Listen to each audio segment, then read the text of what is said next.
Right.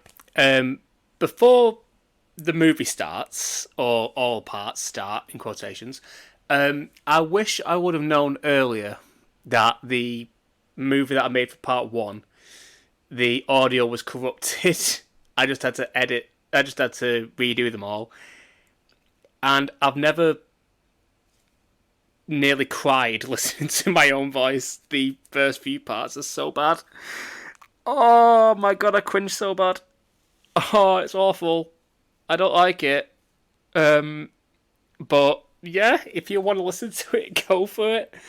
Um, yeah. So if you're really here to listen to my weird voice and I sound a bit depressed, not gonna lie. Yeah, here's the movie. Cheers. The original members of the Namikaze clan were peaceful nomads going to different lands, but never getting the peace they were looking for, always getting caught up in petty wars and conflict. The search finally came to an end when they get to Hell's Valley, and the monkeys there offer them to stay for a while until they find a new destination.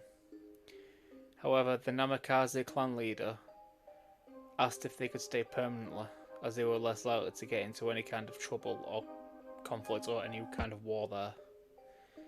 The Monkey King at the time agreed to this, and so their new home was found.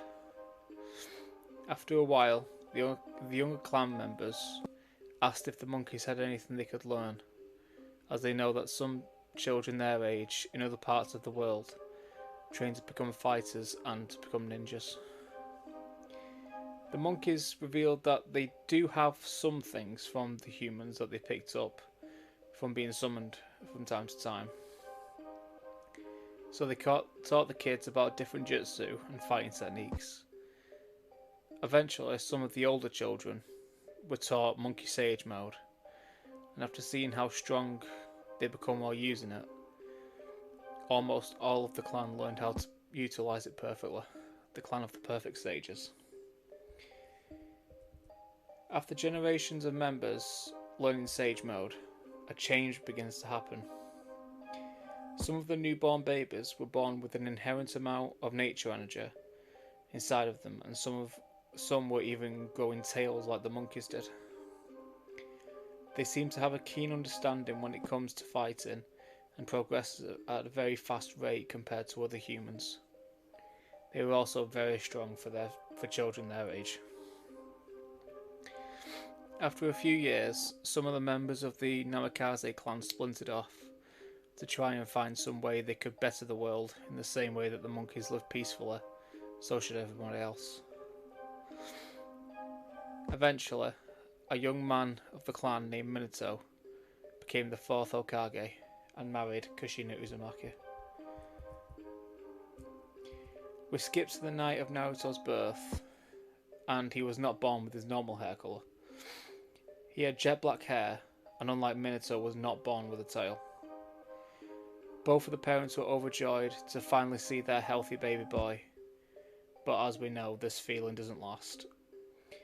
Obito appears out of nowhere and grabs the seemingly helpless baby and holds a kunai to his throat, trying to make a deal with Minato, the woman for the child. But before Obito could move, a black flash flies past him, grabbing Naruto and teleporting away as the paper bombs on the blanket start sizzling. Minato puts Naruto on his bed, telling him that he'll be right back.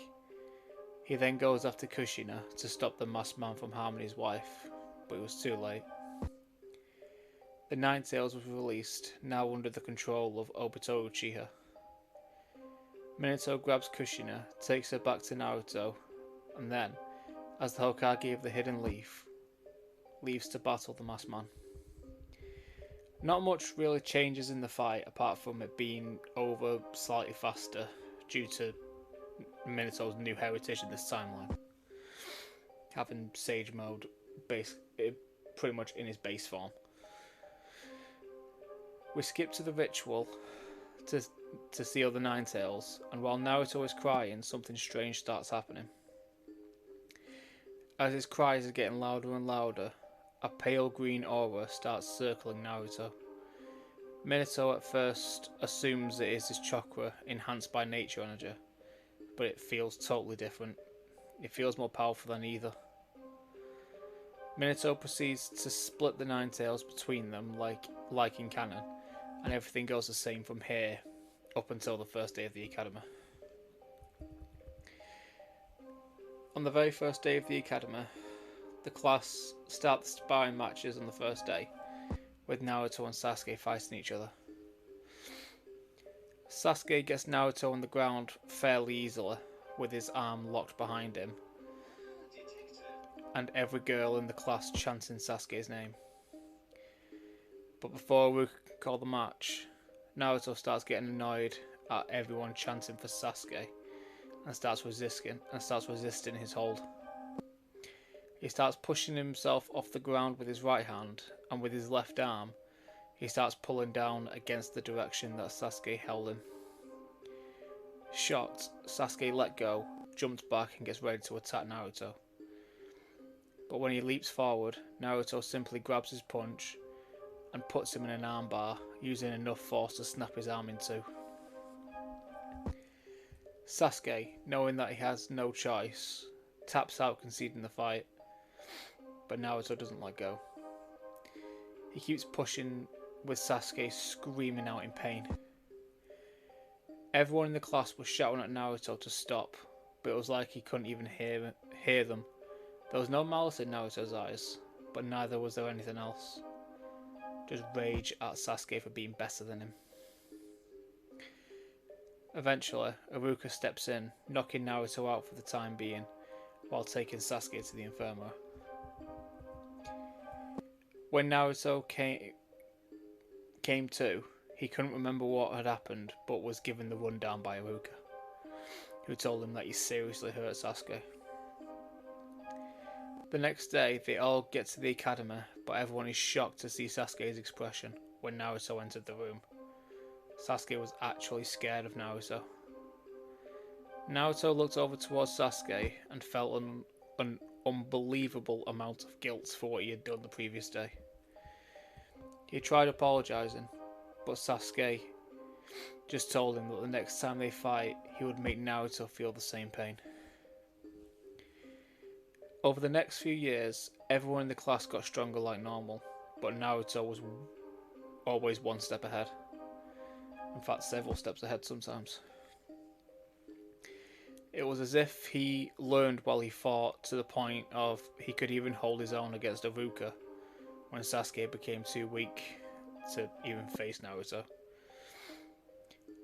Naruto got cocky over his strength, but like normal he couldn't even perform simple jutsu. But this time it's not just because of Kurama. He was the son of a Namikaze and an Uzumaki. He didn't just inherit chakra and nature energy from his parents, they fused together and made a completely new type of power. The power of a legend. In the days leading up to the graduation exam, Sasuke, trying to prove his superiority, challenges Naruto to a fight. Naruto, not wanting to pass up a fight, eagerly accepts, wanted to see how strong he had become physically, as he has not been able to pull off any kind of jutsu due to his power that he's not yet awakened. As they get ready to fight, Sasuke thinks to himself that if I keep my distance and use only jutsu, I'll win for sure. The fight starts and Sasuke immediately does the hand signs for the fireball jutsu. But by the time he did the final hand sign, Naruto was already on top of him due to his immense speed and hit Sasuke with a haymaker that nearly knocked him out there and then. Sasuke struggled to his feet, hands still in the position of the tiger seal, and breathes out the fireball jutsu, to which the overwhelming size stunned Naruto. Naruto takes his head on and receives only minor injuries, while Sasuke was breathing heavily due to how much of his chakra he put into that one attack. And also, the big ass fist that hit him in the face. That was about 2 seconds ago. Naruto walks slowly over to Sasuke, who was trembling with fear, getting flashbacks to their first ever fight. But Naruto simply told Sasuke to get stronger because that barely tickled. And he walked away, leaving Sasuke feeling inferior. The next day was the day that Naruto was absolutely dreading, the graduation exams. Everyone who passed in the original passed in this one as well, but then Naruto was asked to enter the room. He puts his hands together, concentrating everything he has just to create one clone. Just one, and I can become a ninja. But when he tries to activate the jutsu, nothing except a small shockwave was produced, sending a few of Iruka's papers across the room. Iruka sighs and tells Naruto that he's sorry but he failed. Hiruzen, who was also in the room, noticed that when Naruto got angry at himself, his muscles grew slightly and his hair raised, only a little bit but it did raise. When Naruto leaves the building of the academy, he goes and sits on the most dramatic swing in all of fiction and is approached by Mizuki, who tells him about a secret way of passing. If Naruto could steal the scroll of sealing without being seen and take it into the forest, then Mizuki will pass him, there and then. Naruto, with a new gleam of hope in his eyes, tells Mizuki that he won't let him down, and then he heads home, waiting for nighttime. Naruto gets to the Hokage mansion a lot easier than in canon, as he is both stronger and faster in this timeline, by, well, miles. He gets to the office and is about to grab the scroll of sealing, but before he does, he spots a scroll with his name on it. Knowing that he can make it to the forest in time, well, with more than enough time, he decides to read the scroll quickly. While reading, he realizes that it's a first-hand account of the third Hokage talking to Monkey King Enma after what had happened between him and Sasuke during this first fight. Enma told Hiruzen about a prophecy of the monkeys. It said that once the prodigal sage falls for the life force of Shinobi, then they will give birth to the Saiyan. Enma explained that the word Saiyan in the language of the ancient monkeys could mean either destroyer or saviour. It's unclear to which one it is, but one thing is for certain, is that this child will become immeasurably powerful. It ends with a personal note by Hiruzen saying that from his research he concluded that Naruto doesn't have chakra, but a power that is possibly even more devastating. He must be taught how to use it safely, and for the good of the village.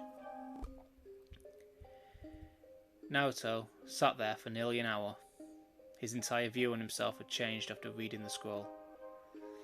Eventually, he grabs the scroll of sealing and darts straight towards the meeting place with Mizuki, getting there in little over 5 minutes, due to how fast he is now, and also his heightened levels of stress.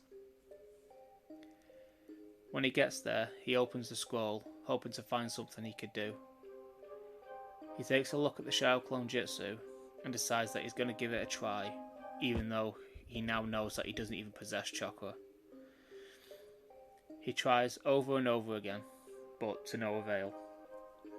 He starts getting angry, and then he feels something moving inside of him, like something was travelling into his hand. He opened his palm, and a very small green sphere of energy flickered on and off, like he was on the cusp of getting something. When it flickered away, Naruto focused on the feeling that arose at the same time, trying to replicate it. He manages to create the small sphere after getting angry and tries the jutsu again. But before he can make the hand signs, a giant shuriken goes hurtling towards him. Naruto easily catches the shuriken and redirects it into the ground. Mizuki appears, throwing another, but this time Iruka jumps in the way and drops to the floor. Naruto was furious. He bulked up considerably, and the green orb appeared in his hand once again, although this time it was much bigger. Mizuki, in an effort to stop Naruto, tells him that the Nine Tails is inside of him, but Naruto responds, saying that nothing that he can say is going to surprise him, not anymore. After all, he's just found out that he might not even be human. He makes the hand signs one final time, and shouts multi-shadow clone jutsu. 20 Narutos appear, but they're all bathed with a very bright green light, almost like they were spirits, but they were all solid. The clones of Naruto all jump at Mizuki and pummel him to the point of near death. When the clones poof away, Naruto felt a lot stronger than he was previously, but he couldn't understand why. He puts this to the back of his mind just for now, and then checks on Iruka. Iruka tells Naruto that he'll be fine, and that he knew Naruto could do it. He is exceptionally strong after all. Iruka tells Naruto to close his eyes, and then puts a headband in Naruto's hand, telling him that he did more than earn it. Everything with the team selection and the meeting with Kakashi goes the same as canon, except that Sasuke, not only does he dislike Naruto, but he's very scared of him right now. So we can skip straight to the battle. Naruto gets to the training grounds and sees Sakura and Sasuke, but no Kakashi, as he was expecting. He hadn't really made the first best impression on his punctuality, really, has he? Naruto noticed that Sasuke seemed to be taking steps away from him every time he moved, trying to keep a distance. Knowing that he wouldn't be able to talk to him, Naruto just sat down under a tree, waiting for the test to start. Sakura, kind of feeling sorry for Naruto, as he genuinely seemed to be sorry about everything that he's done, goes and sits near him. Not next to him, as she still had that enormous crush on Sasuke. But in this timeline, Naruto wasn't as annoying, because he wasn't starved for affection by his classmates. After an hour, Kakashi turned up, lying to his team, saying that he got lost on the path of life. He explains the test, and Sakura asks why there's only 2 bells, to which Kakashi replies that this way at least one of you goes back to the academy. He tells them all to get ready and counts down from 3. Before he gets to 1, Naruto starts running at Kakashi. Kakashi speeds behind Naruto, but is caught off guard when Naruto throws a punch ready to land on Kakashi's face. He quickly blocks, but notices that punch would have actually done a bit of damage. He tells Naruto not to go until he says start. He counts down again, and when he gets to 0, Sasuke and Sakura jump into the woods, while Naruto dashes straight towards Kakashi. Kakashi dodges the first dozen attacks easily, but he notices that Naruto is slowly adapting, throwing punches faster, and each punch is getting closer to hitting its mark. Kakashi desperately tries dodging, but eventually has to start blocking and fighting back.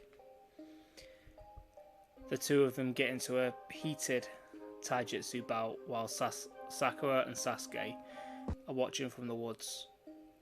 Sakura is amazed, but Sasuke starts trembling, thinking that it will take him years to get to this level of strength, but Naruto is already there, that easily.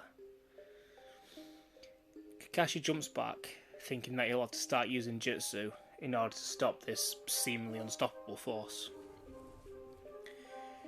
He weaves hand signs for a mud wall jutsu to obscure Naruto's vision, and then uses the headhunter jutsu and drags Naruto into the ground.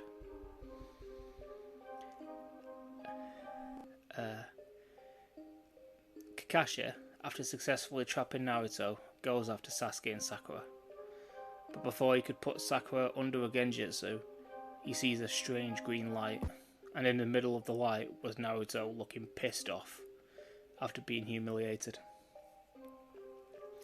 His muscles were bulked up and his hair raised, but unlike the graduation exam, his hair stayed that way. It didn't just wear off quickly. He shouts at Kakashi, telling him that that fight isn't over yet. Though Kakashi had seen a lot and been through a lot, seeing Naruto like this scared him. Kakashi almost by instinct raised his headband, revealing his Sharingan. But it was gobsmacked when he realised that he could not see Naruto's chakra, which took Genjutsu away as an option. Naruto put his hands together and shouted Shadow Clone Jutsu. 4 bright green Naruto clones appeared, all bulked up, jumping towards Kakashi. Kakashi started fending them off, but noticed that whenever he hit one, before they disappeared, they seemed to float above the ground, almost like they were flying. The real Naruto gets in close, and before Kakashi could react, throws a punch and puts Kakashi through several trees, nearly knocking him out. The anger in Naruto finally subsides and he drops to his knees, panting. Sakura helps him to his feet, telling Naruto that that was amazing.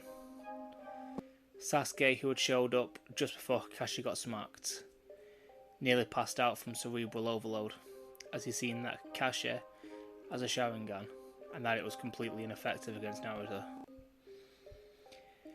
Kakashi gets back to the clearing that the team were in and gave one of the bells to Naruto, saying that he earned that just being able to go toe to toe with him, and for all intents and purposes kicking his ass. Kakashi tells Sakura and Sasuke that they still need to get a bell, so that'll be based on how they can do against him one-on-one. Suffice it to say that Sasuke does the best out of the two of them and gets the other bell off Kakashi. Kakashi was about to tell him that they all fail, when Naruto, who could see that Sakura was upset about going back to the academy, gives her his bell, saying that rank doesn't really matter to him, as long as he can fight strong people. This is where his true Saiyan nature begins to be fully exposed. Kakashi takes the bells off Sakura and Sasuke and tells them that they all pass.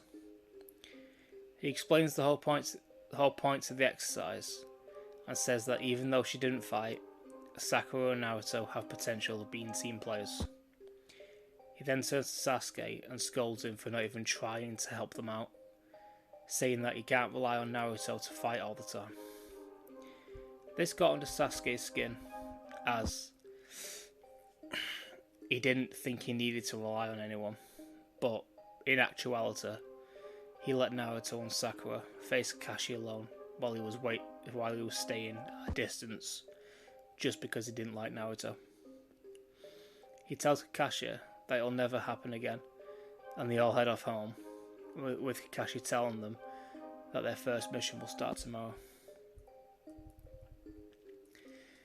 Over the next month, they are given tedious tasks like helping old ladies do their shopping or getting lost cats out of trees, and Team 7 are getting bored very fast. Naruto asks the Hokage, after reporting a successful mission, if they could possibly have a more difficult mission, as they felt like they were being wasted. The Hokage gives them the escort mission to the Land of Waves, telling them that he was surprised it took him this long to ask. Tazanu walks in drunk and starts mouthing off like usual, and gets told that they will meet at the village gates in the morning. They meet at the gates the following morning and set off to the Land of Waves, excited that they finally get to leave the village. Naruto and Sakura are talking, wondering what this mission will entail, while Sasuke is trailing behind them, wrestling with his mixed feelings about Naruto. Just so there's no confusion, the relationship between Naruto and Sasuke had become better over the last month, being on the same team, and then both trying to bury the hatchet as it may affect their work. Whereas Naruto and Sakura, shall I say, were actually quite good friends in this version. Sakura even started training with Naruto, improving her taijutsu and even helping Naruto with ideas of how to use his power, as it doesn't exactly work the same as chakra.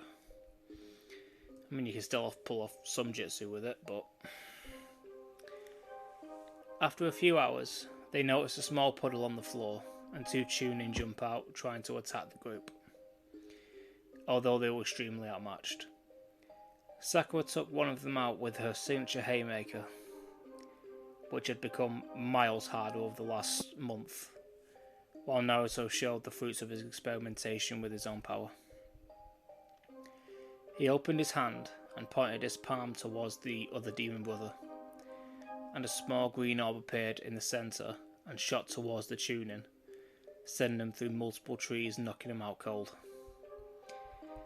Kakashi, Tazuna and Sasuke are all gobsmacked by what Naruto had just displayed, while Sakura just looked at him, saying he could have held back a little, slightly giggling.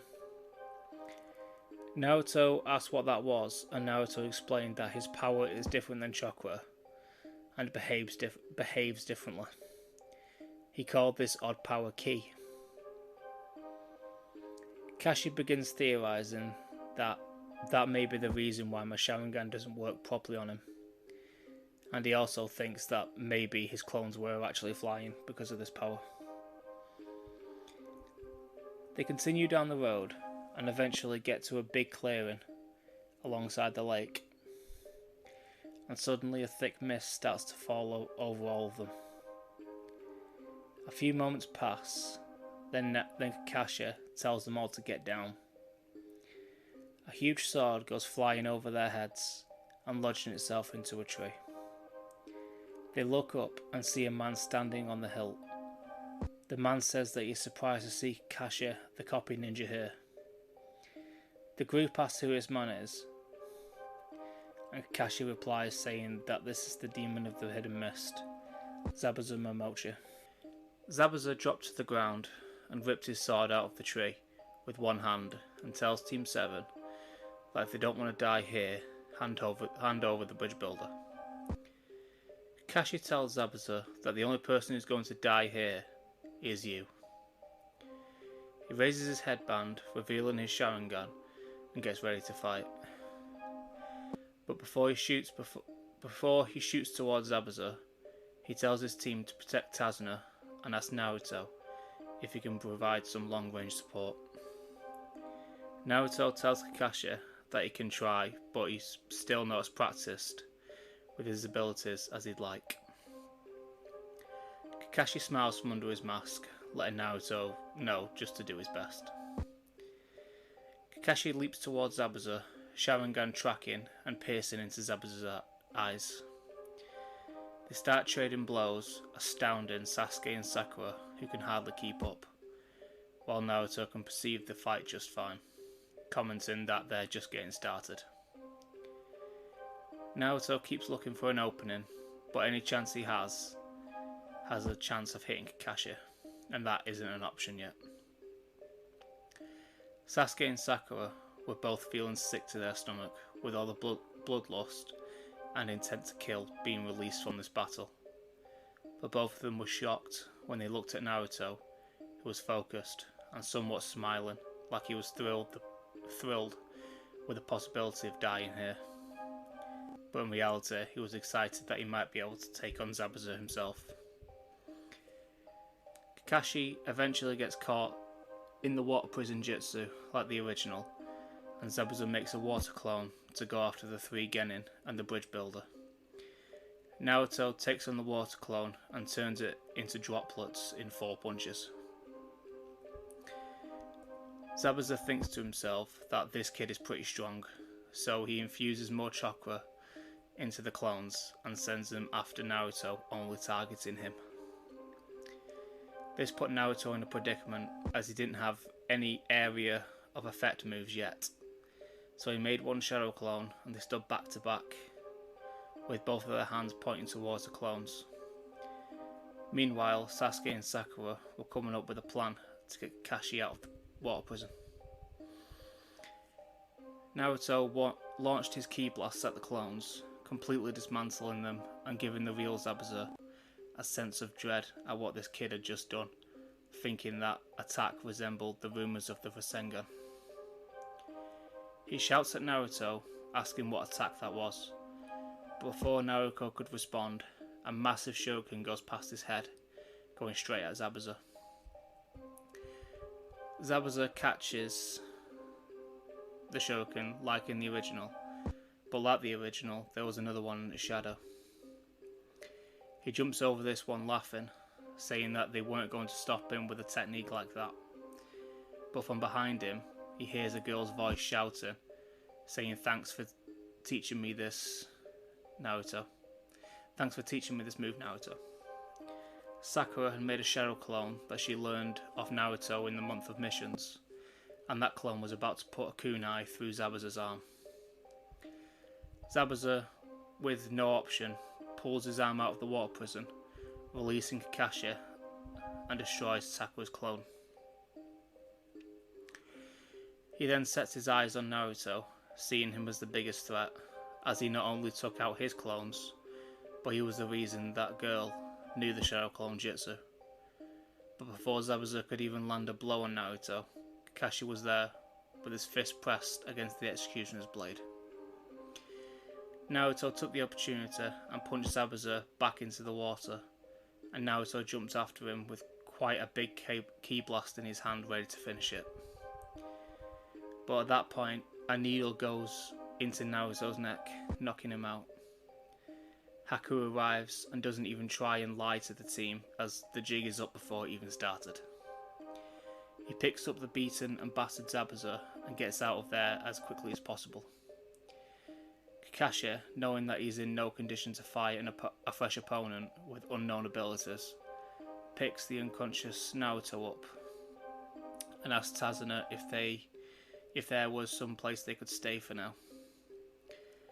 To which Tazuna tells them that they can stay with him until their mission is over, as they did just save his life.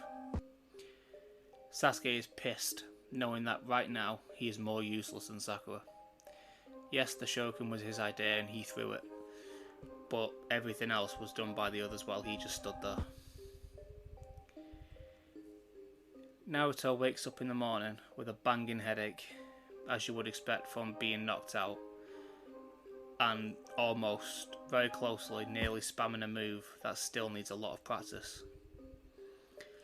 Kakashi sees Naruto awake and thanks him for keeping everyone safe and complimenting him on his strength.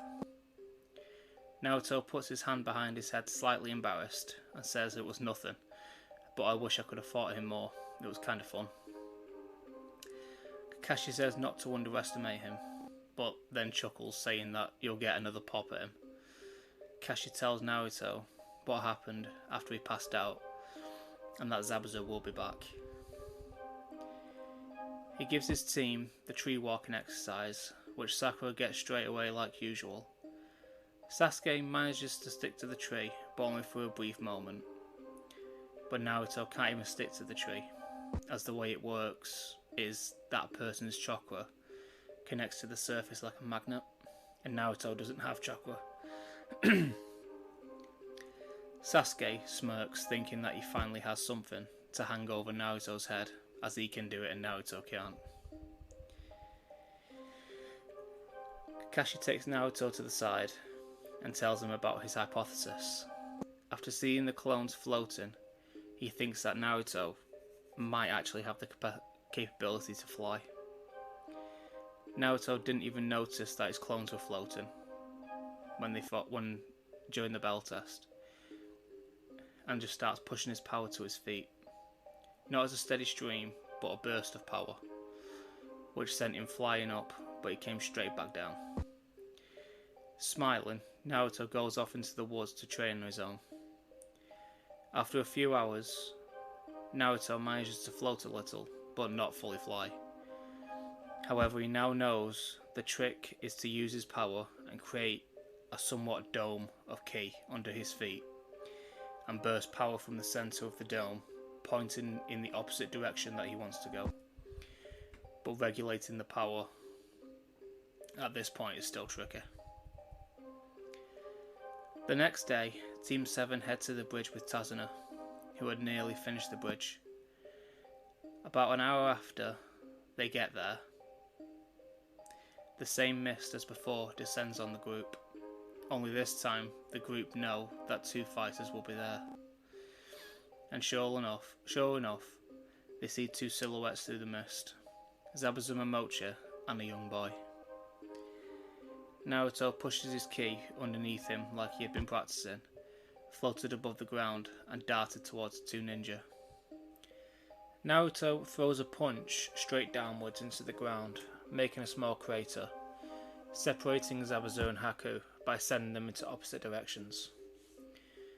He tells the rest of the team to take on the young boy while he fights Zabuza.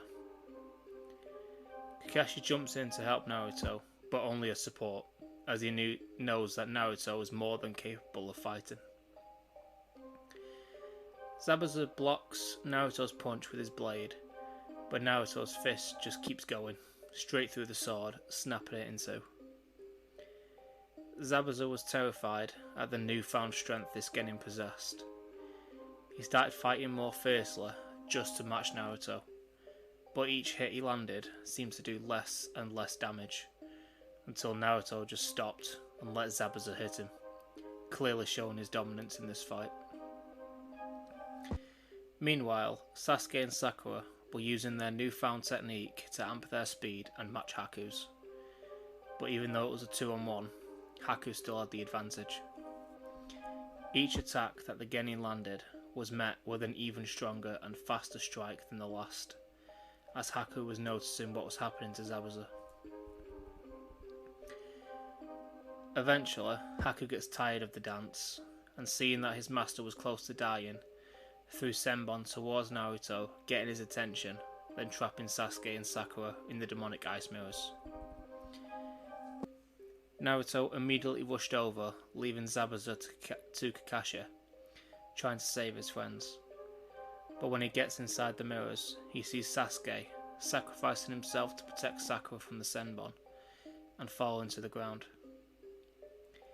Naruto gets in and checks if Sasuke is okay, and is happy to see that he isn't dead, but angry that he could have died.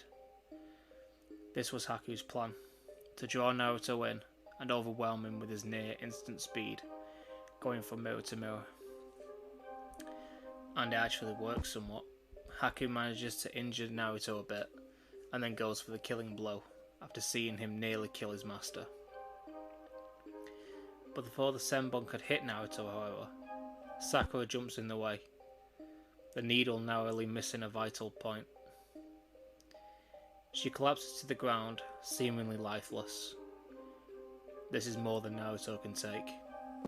First Sasuke, the man who he wanted to form a friendship with, and possibly a rivalry. And now Sakura, the woman who had grown feelings for, and respected as a fellow shinobi. Naruto feels something that he had never felt before. Complete and utter rage. The Nine-Tails energy leaks from his body, making his teeth sharper, his whiskers darker, his eyes turn red. But then it stops. As he grows in size, his muscles bulk up, his hair spikes up, and his eyes turn from red into yellow. His green aura overtakes the orange chakra, and his rage even shakes the cage inside of him, scaring even the tailed beast. His energy could be felt for miles around, and just keeps growing. Haku was petrified of what Naruto had become, of what he had turned him into. Naruto had unlocked his version of the Ikari form, and is ready to take out all his rage on Haku. He screams Sakura and Sasuke's names before darting straight towards Haku, who tried to move to the next mirror, but was nowhere near fast enough. Naruto grabbed his face, threw him into the ground, and punched him, over and over and over again, releasing all of his anger with every blow. He steps back from Haku, and all he sees is a mess. Shards of Haku's mask were scattered around a pool of blood, and in the middle was a brutalised Haku, barely even recognisable. Naruto, however, didn't show any remorse for his actions. All his face showed was anger and sadness over the death of his two best friends. He screams again, loud enough to hear from Taz in his house, and gets ready to go and kill Zabuza, but he is stopped in his tracks by the sound of someone whispering. He looks around and can't see anyone, until he looks down. He sees Sakura, with tears in her eyes, telling Naruto to stop, saying that this isn't him. Naruto kneels down next to Sakura, holding her head up with his massive hands, looking into her eyes, and slowly reverting to his base form. Crying, he tells Sakura that he's so sorry that because of him not paying attention, she could have died. Sakura raises her hand and strokes Naruto's cheek, telling him that it's not his fault. They are shinobi at the end of the day, and this is what that life entails. She slowly gets up and tells Naruto to give her as many bandages as he can, and to go and help Kakashi. He hands them over and darts towards the battle of Kakashi and Zabuza, but the fight had just come to an end, with Kakashi's hand through Zabuza's chest, the last flicker of his lightning blade fizzling out.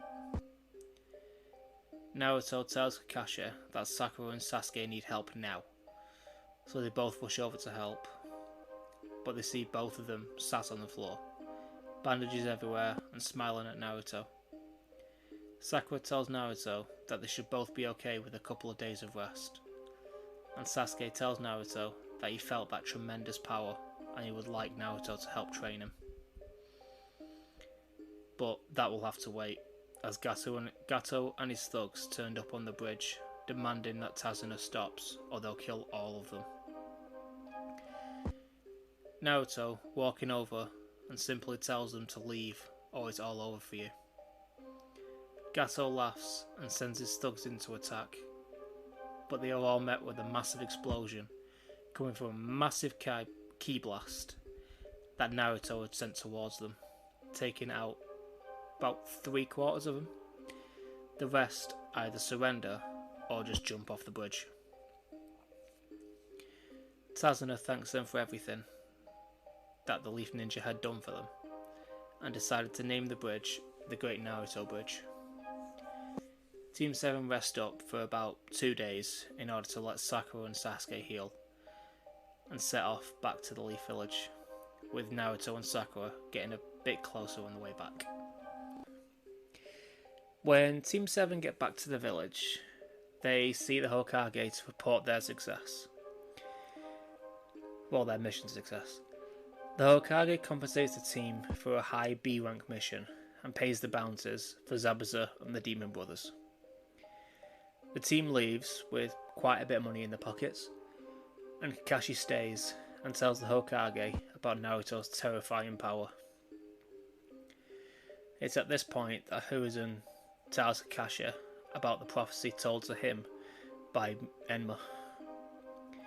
Hiruzen tells Kakashi that he needs to keep an eye on Naruto and try and keep him on the right path to become the world's saviour and not its destroyer. Team 7 go to Ichiraku Ramen to celebrate their mission success. After they eat and pay, Naruto tells the team that he's going to go and train, and Sasuke and Sakura both say that they will join him.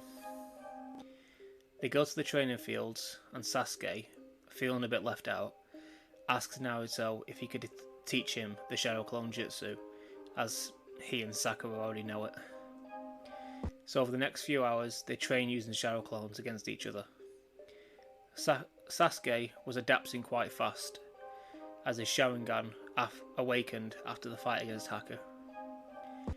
After a few attempts of trying to corner Naruto, and each clone getting dismantled easily, Sasuke notices that when his clones come back to him, he feels like he's learned more and has gotten stronger from the experience. He thinks that this may be an additional ability of the Sharingan, having an effect on his shadow clones. He keeps this to himself, however, just so, in case it's not, he doesn't want to let Naruto know, because this way it will help him catch up to Naruto in strength, or he's hoping. They train like this for a few days, each member of the team getting a lot stronger, especially Sasuke, who evolved his Sharingan to 2 Tomoe in both eyes. Naruto even improved his flight, being able to stay in the air longer and actually being able to lift himself above the trees. Side note, Naruto wants to try to access the Ikari form again, but he's too scared of going berserk like he did in the Land of Waves. He thinks that it may have been down to his guilt when he seen the state of Sakura that made him focus. After one of their training sessions, Kakashi turns up asking the team if they would like to enter the Chunin exams. Naruto asks what the Chunin exams are, and Kakashi explains that the exams are the way of seeing which genin are ready to take the next step in ninja society. Chunin will be chosen to take on harder missions and sometimes lead teams of genin if their jonin instructor is otherwise indisposed. Naruto, Sasuke and Sakura all say yes with no convincing. Remember that Sakura had quite a bit of training with Naruto in the month before the Land of Waves, and after the real world experience fighting against Haku, she's already quite a capable kunoichi at this point. Kakashi smiles from under his mask and tells them that the exam starts in 4 days, so you may want to get some rest beforehand. So they make a plan and ramp their training up to an 11 for the next 2 days, and they'll rest on the 3rd before the exam. They start by exerting all their energy and trying to fight exhausted for as long as they can, getting used to the feeling of no energy. Sasuke works on perfecting his jutsu and pushing his Sharingan to the absolute limit by forcing it to stay active while having no energy. Sakura works on her physical strength and speed by running around the field as fast as she can while pulling rocks and bricks along with her. And Naruto was working on his flight and thinking of up new ways and techniques that he can use with his ki.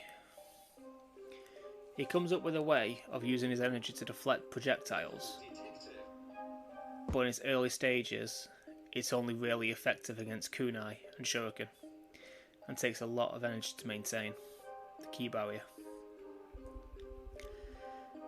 On the day of the exam, Team 7 meet up confident that they will all become Chunin together.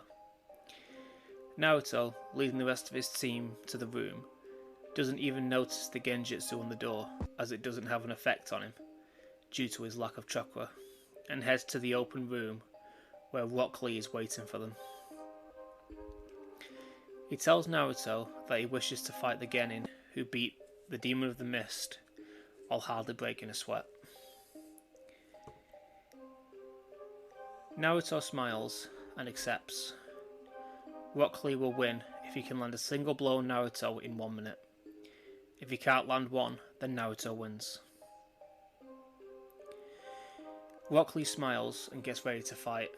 Sakura tells him to start and she'll keep track of the time. During the fight, Sasuke has his Sharingan trained on Lee to try and copy his moves later, if he has anything that he wants to copy. The fight starts and Lee leaps at Naruto, trying to end it quickly with a Leaf Hurricane, but Naruto simply ducks, outspeeding Lee casually. Lee then lands on his hands, trying to get Naruto with another kick, then flips back on his feet and punches over and over again, faster and faster, but Naruto keeps dodging.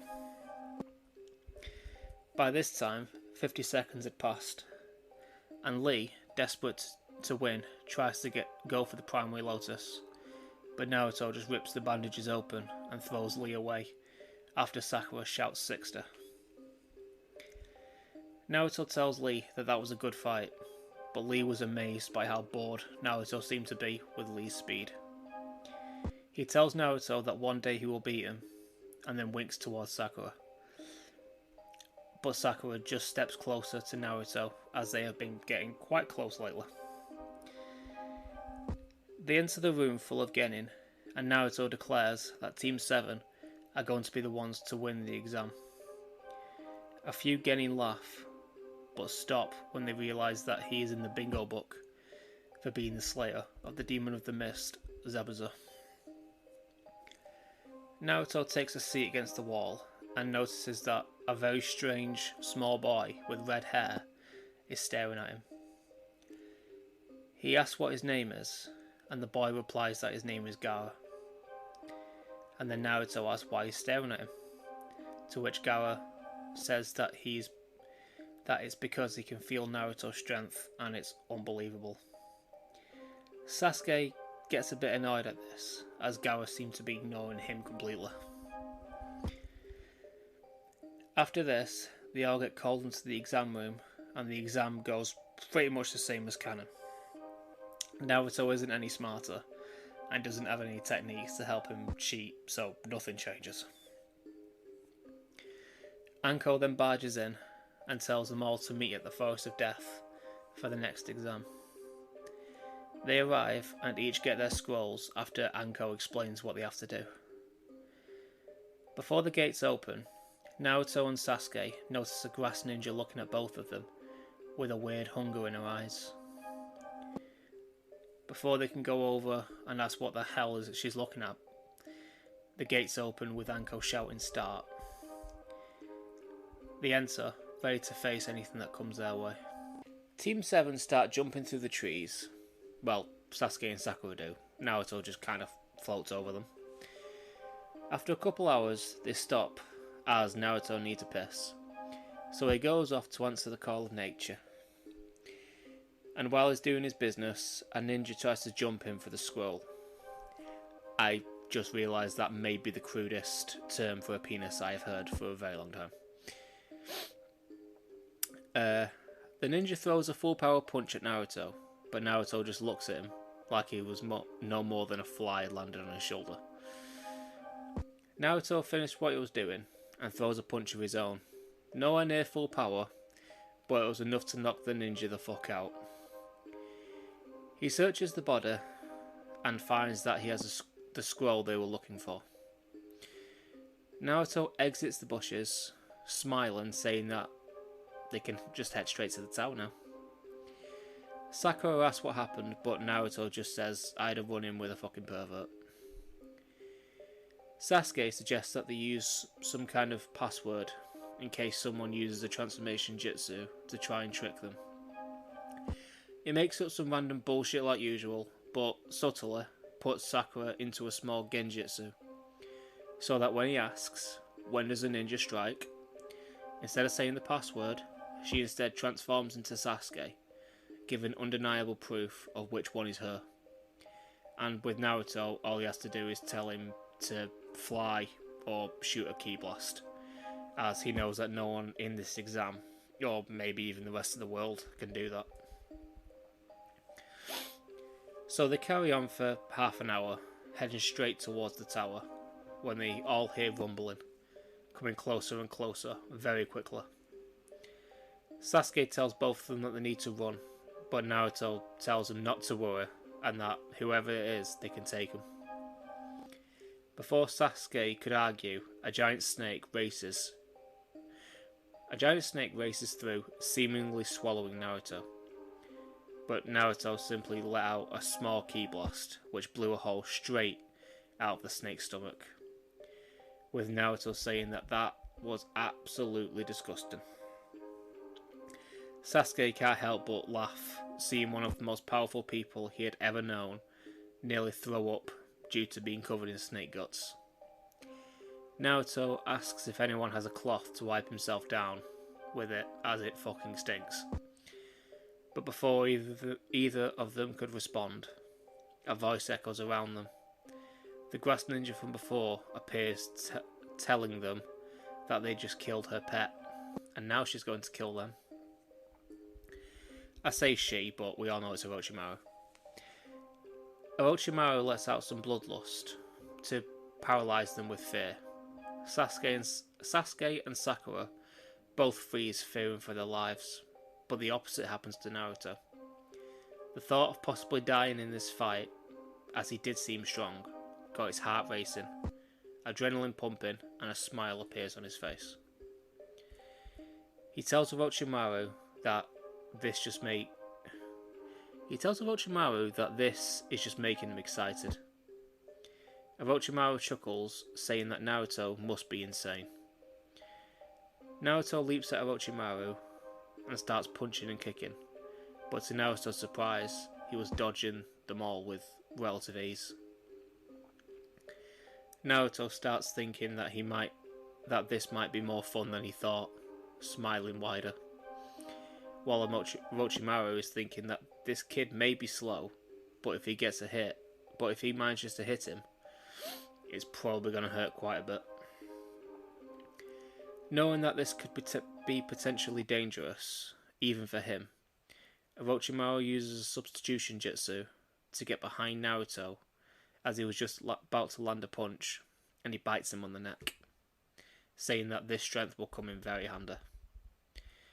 Naruto, for the first time in a long time, feels genuine pain and falls to the ground, breathing heavily. Sasuke, seeing what happened, pulls out a kunai and stabs himself in the leg, releasing himself from his paralysis and activating his Sharingan, which, through sheer rage, had developed into the three Tomoe. He quickly scratches Sakura with the same kunai to wake her up and tells her to run. He then jumps straight towards Orochimaru, making 3 shadow clones to launch an assault on him. Orochimaru starts laughing, asking if he really thinks he has a chance, but what he doesn't seem to realise is that this isn't the first time Sasuke has fought someone stronger. He's had a lot of experience due to Naruto and someone like Haku. So while Sasuke and 2 of his clones are attacking Orochimaru, the 3rd clone is watching intently, seeing how he moves, how to counter his attacks, and any weaknesses he shows. After gathering some information, all the clones release themselves from the jutsu, giving Sasuke all of his chakra, experience, and information that had been gathered from the clones. While Sasuke may have been on the back foot before, he adjusts his fighting style and starts flowing chakra into his hands to increase his striking power. Now Sasuke has a small, very small, advantage. He's seen through a lot of Orochimaru's techniques and is learning quickly. While this is going on, Sakura made her way to Naruto to check if he was okay. But she sees that on his neck a symbol had appeared. The Heaven Curse mark. Naruto is breathing fast, trying to control the pain, and then slowly his breathing goes back to normal. He stands up, looking more determined and somehow stronger than before. Sakura noticed that the curse mark has started to absorb into Naruto's body, making him even stronger than he was. Basically what's happening is the nature energy that is within the curse mark had been absorbed by Naruto's inherent sage chakra, which I did explain why he has ki and not chakra, because sage energy and chakra got merged together from Kushina and Minato, hence Naruto. And the aspect of Orochimaru that was in the curse mark was kind of treated like a virus by his ki, destroying that part of him. Naruto could see that Orochimaru was about to do the same thing to Sasuke as he did to him. Well, like biting him. But in the nick of time, Naruto flew over and delivered a very powerful punch to the Sannin, seemingly snapping his very long neck as his head went backwards. And also they hear it. They think that it's all over and drop their guards. Sasuke asks Naruto if he was okay while sitting down, to which Naruto smiles and says that he has never felt better. He compliments Sasuke on his strength and how much he has grown, and thanking Sakura for coming to his aid. Sasuke thanks Naruto, saying that to be honest, it's all due to him and Sakura. And Sakura blushes as she is about to put her hand on Naruto's, showing some genuine affection for him. But she stops when Sasuke cries out in pain. They see a long neck slither away like a snake from Sasuke and disappear.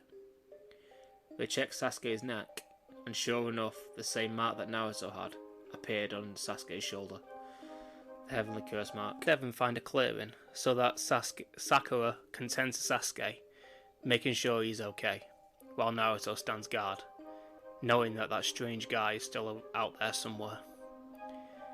Naruto is trying to concentrate on their surroundings, but is becoming increasingly disturbed by the sounds of Sasuke whimpering due to the curse mark fever that he's currently going through. Naruto instinctively holds his neck, sort of like a survivor's guilt, that the curse mark didn't affect him, and that unlike Sasuke, he no longer had it. After about half an hour, Sakura leaves the small burrow that Sasuke was in, or is in, shall I say, and tells Naruto that he'll be okay. The fever has broke, so he'll wake up soon. She grabs Naruto into a hug and tells him that he shouldn't feel guilty. It wasn't his fault, and if he was in the same boat as Sasuke, then they'd be weaker as a team, and probably won't even be able to carry on the exams. This does calm Naruto down, and he thanks Sakura for helping them both, to which Sakura blushes, ever so slightly, saying that it's no big deal, she's just doing what she thinks is right. Naruto smiles and says that's all we can ever do. This touching moment does get cut short when they hear 3 people shouting for Sasuke Uchiha. The voices get closer and closer, but only slowly, as they had been warned by Orochimaru about Naruto's strange and unnatural strength. Eventually, Team Dosu walk into the clearing and stand before Naruto and Sasuke, telling them to hand over the Uchiha or else. Naruto tells them to leave right now, or this will be as far as they get in the exams. Zaku laughs when he hears this, but Dosu is visibly shaken, as unlike Zaku, he was listening to his master describe Naruto. Zaku launches a pressurized air wave towards Naruto to try and get him out of the way. However, Naruto doesn't budge, as he is using his ki to plant himself into the ground. Zaku is surprised by this, and the entire team gets scared, as they feel the immense pressure coming from Naruto powering up. His hair raises slightly, and he bulks up a bit like before. But this time, so much energy is coming from him that several rocks and sticks on the floor start rising into the air, true Dragon Ball style. Dosu tells Zaku to back down and tells Naruto that even though they have a mission to complete, their lives are worth more. Dosu hands over their scrolls, which is actually the scroll they needed. Happy days. With Dosu and his team then leaving. Good thing too, as Sasuke was about to wake up. Sasuke wakes up with his curse mark activated, asking Naruto why he let them go. They were a threat. Naruto turns to look at Sasuke and tells him that they surrendered, so it was the honourable thing to do. Sasuke tells him through gritted teeth that they will be back. They always come back, as if he had a kind of PTSD from what happened with the very pale, creepy Cradle Snatcher. Naruto and Sakura both tell Sasuke to let go of whatever power he is using, as he isn't acting like himself. He's acting like a maniac right now. Sasuke looks at them with a twisted smile. He was about to tell them to be quiet, as they don't know what they're talking about. But he catches his reflection in a nearby stream, and could see the marks on his face, as well as the sickening smile that reminded him so much of the snake Sanin.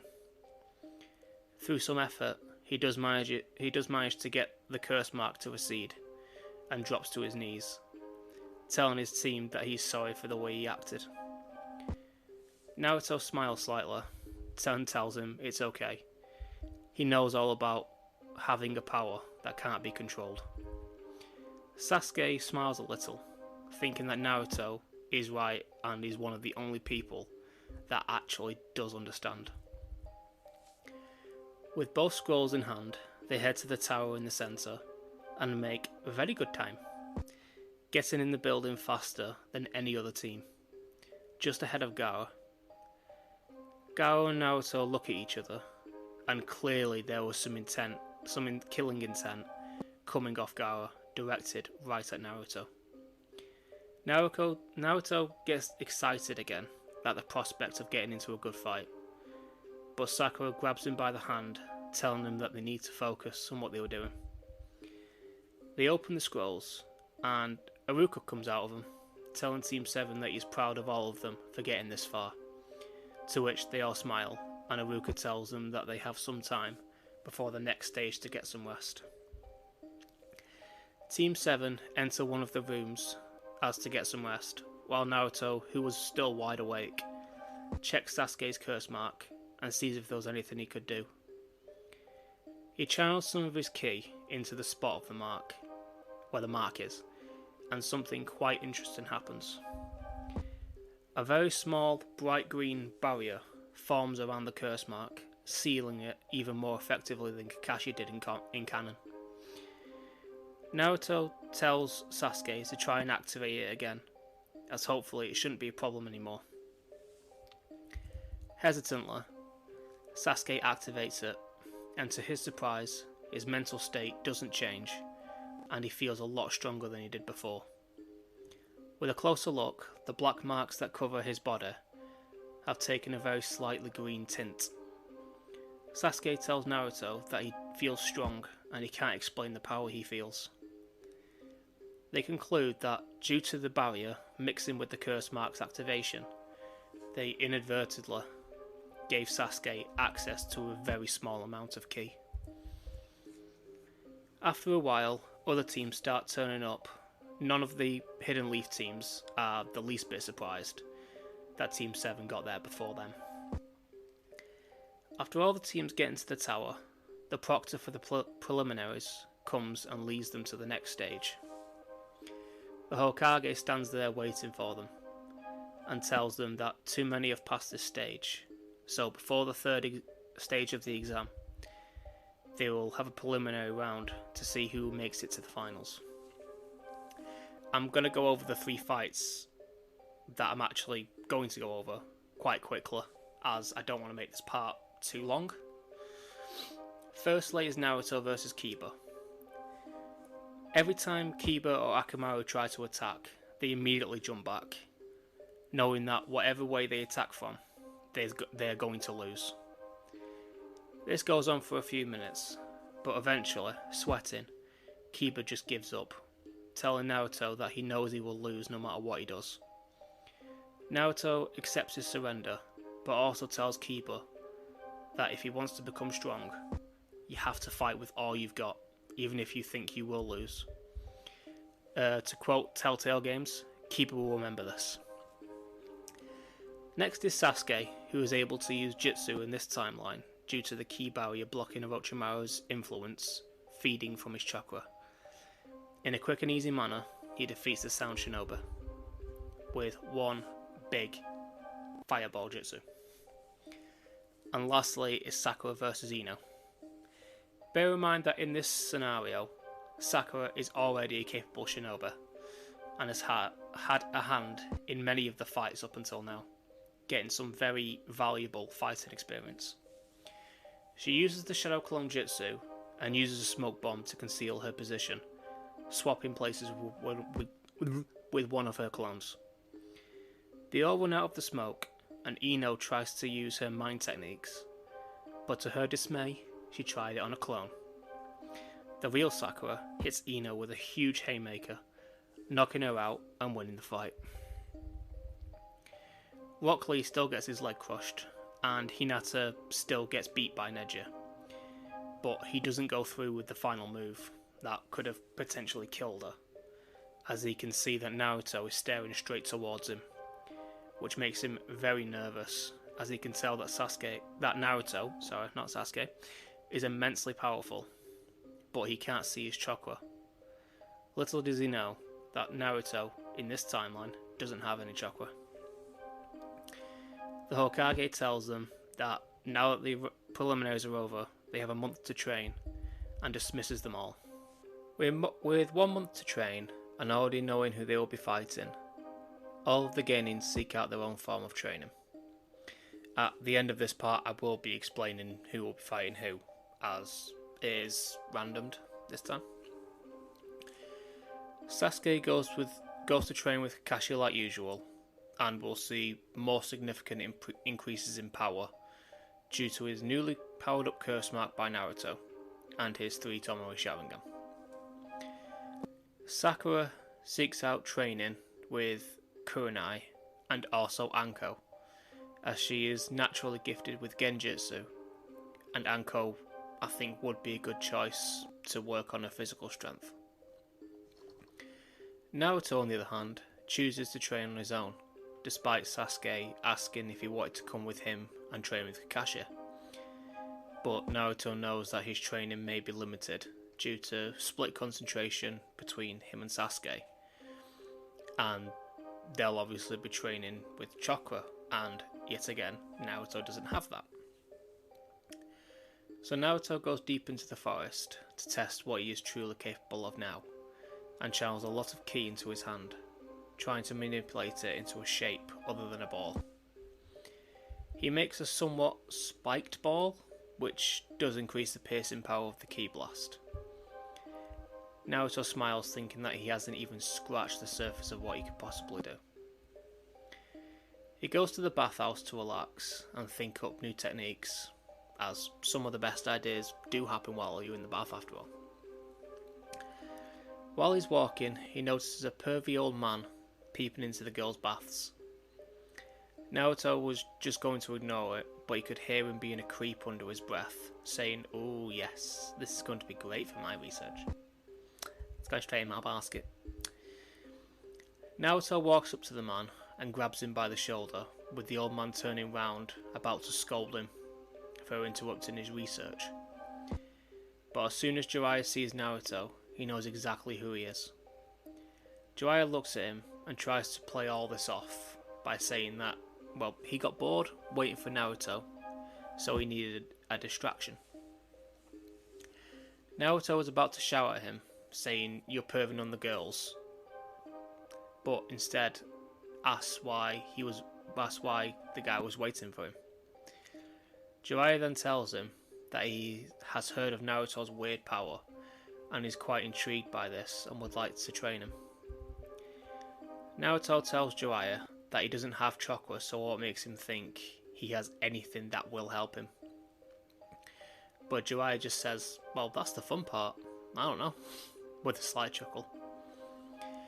Naruto can't help but smile, thinking that it could be interesting to get someone else's perspective. But he challenges Jiraiya to a fight to find out if it's even worth the time. Jiraiya laughs and tells him, well, they can fight if he really wants to.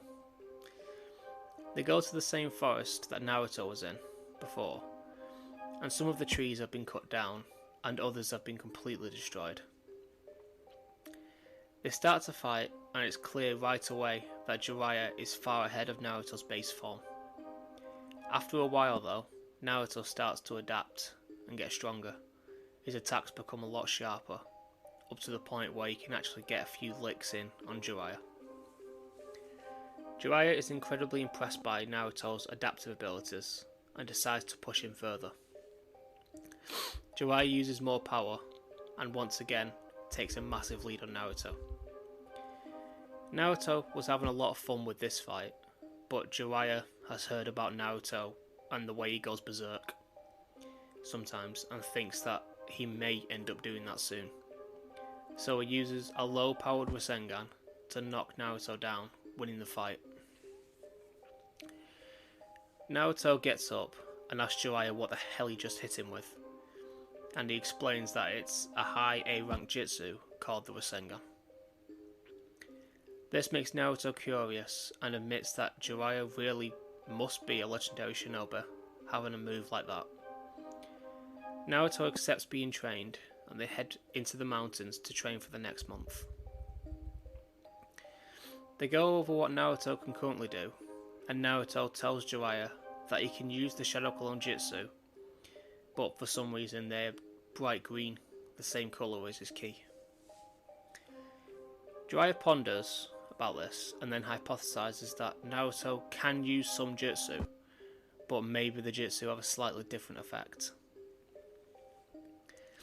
He teaches Naruto the Fireball Jutsu to prove his theory, and when Naruto tries to use it, instead of a fireball, a huge amount of ki shoots out of his mouth in a huge beam, putting a massive hole in the peak of the mountain. Naruto gets embarrassed and says that he's sorry for that, but Jiraiya is speechless by the power of just that one attack. He decides to teach Naruto the summoning jutsu, and before signing, gets Naruto to use it. Naruto uses the jutsu and momentarily seems to disappear and reappear in the same spot. Jiraiya is once again shocked as Naruto seemed to teleport in one place. He asks Naruto how he did that, but Naruto doesn't know. He tells Jiraiya that all he knows is that he focused on his ki while using the jutsu and just happened to blip in the same spot. Jiraiya again has a theory and asks Naruto if he can sense Jiraiya's power, to which Naruto says yes. He tells Naruto to focus on Jiraiya's chakra and use the jutsu again. Naruto does as instructed, and surprisingly, he teleported right next to Jiraiya. They're both silent for a couple of seconds before Jiraiya bursts out laughing, telling Naruto that is amazing.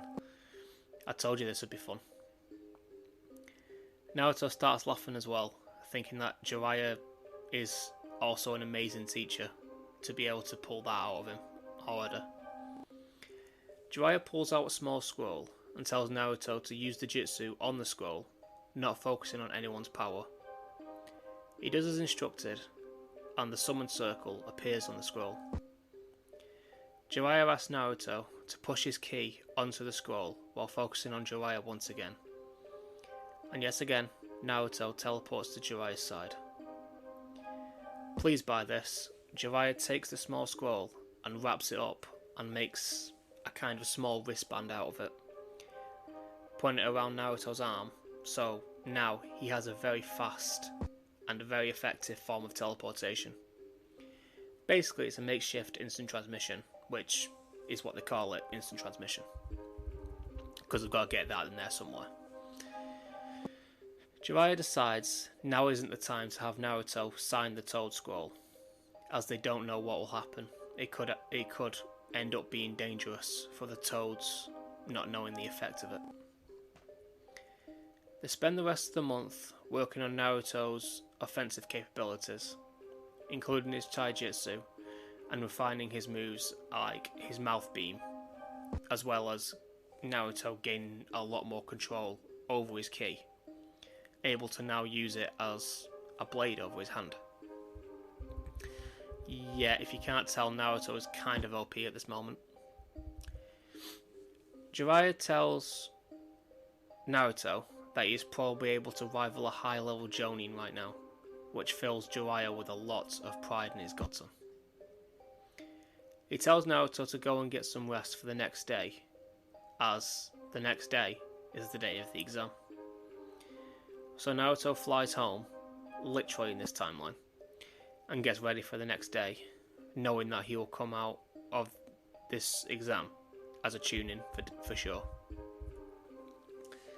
Just so we're all aware, the brackets for the final round are Shikamaru versus Neji, Dosu versus Sasuke. I made sure Dosu doesn't die in this one, as Sakura's now in this, so I need to balance it out. Kankuro versus Sakura, Shino vs Tamara, and Naruto vs Gaara. Naruto wakes up early in the morning to test out his teleportation quickly by locking onto a random ninja who is walking past Ichiraku Ramen. He blips outside the shop with a huge smile on his face, still not believing that he is now capable of something as mental as this. Naruto has some ramen and sees Sakura walking past on the way to the arena. He pays Mr. Ichiraku and catches up to Sakura. They talk about how their training had gone, and both are impressed by the other's growth. Naruto asks if she has seen Sasuke, but Sakura shakes her head, saying that she hadn't seen him all month. They get to the arena and make their way up the stairs to where the other genin are waiting. The first fight is Shikamaru versus Neji. I think this fight would be really interesting, as Neji is a close range fighter, while Shikamaru is mid to long range. But I feel that Neji would win, but not by force. As we've seen, Shikamaru doesn't seem to like hurting people, so I think Shikamaru would get Neji in shadow possession and smash Neji's head against the wall like he did to the girl Sound Ninja from the preliminaries in the original. But I don't see Neji going down by just that, so I think that Shikamaru would forfeit the match, pissing Neji off a little as he didn't win based on strength. The next fight is Shino versus Tamara, and let's face it, Shino doesn't really have a chance, and probably forfeit after Tamara's first wind strike, as it would kill some of his bugs. And we know Shino wouldn't send his bugs out to die, so that's the second fight in a row of forfeit. I swear that's the last one.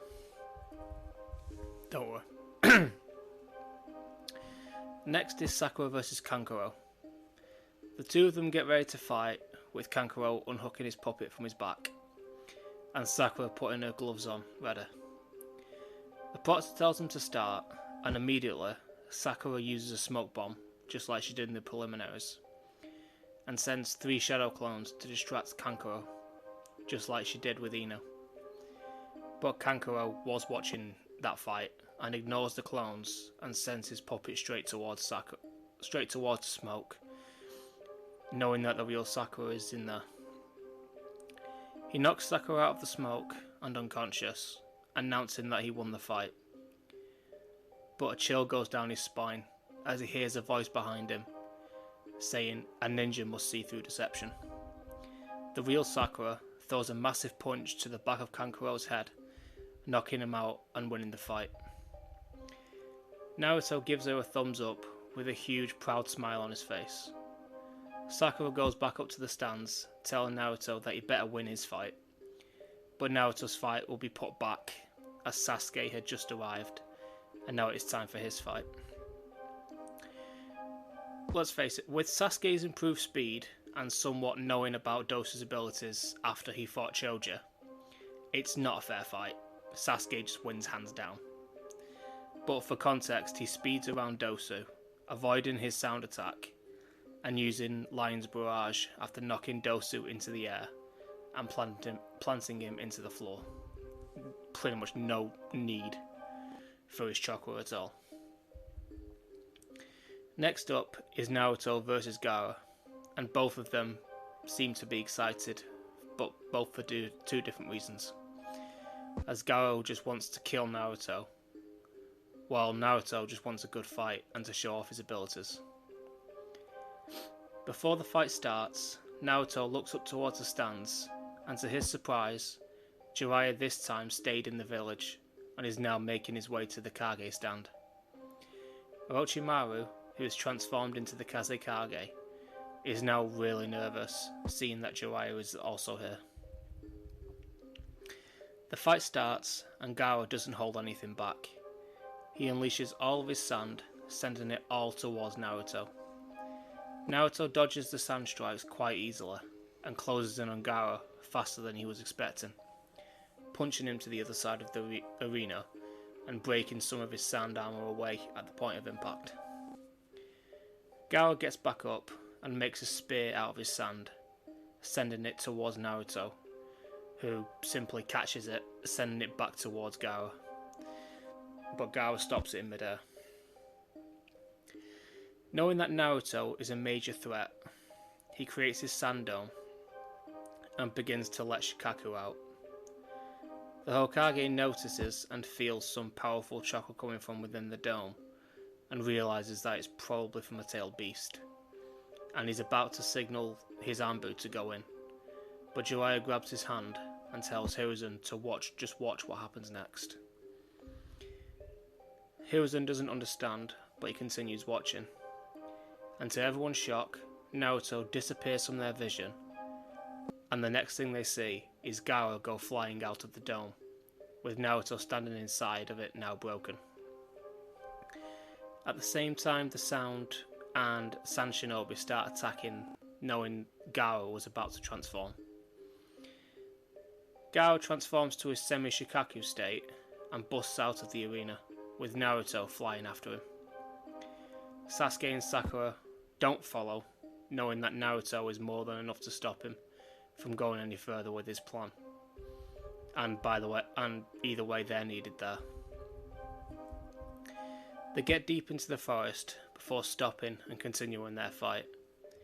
Gaara sends his sand arm towards Naruto, and Naruto feels how much Gaara's power has increased, as that did actually hurt a little bit. Knowing that he needs to end this quickly, as to stop his rampage before he gets any stronger, Naruto darts towards Gaara, hitting him with a small ki blast, knocking him out. But little did he know that he had just made things a hell of a lot worse. The full Shikaku appears, telling Naruto that it's time to die. He uses a huge air bullet and sends Naruto across the forest, injuring him quite a lot. Naruto thinks that this is the strongest person he has ever fought, so he needs to respond in kind. For the first time in a very long time, Naruto starts screaming. Shockwaves start emanating from him, with rocks and sand rising off the ground. His hair raises up, and he bulks up considerably, into his Akari form, but this time he is in full control.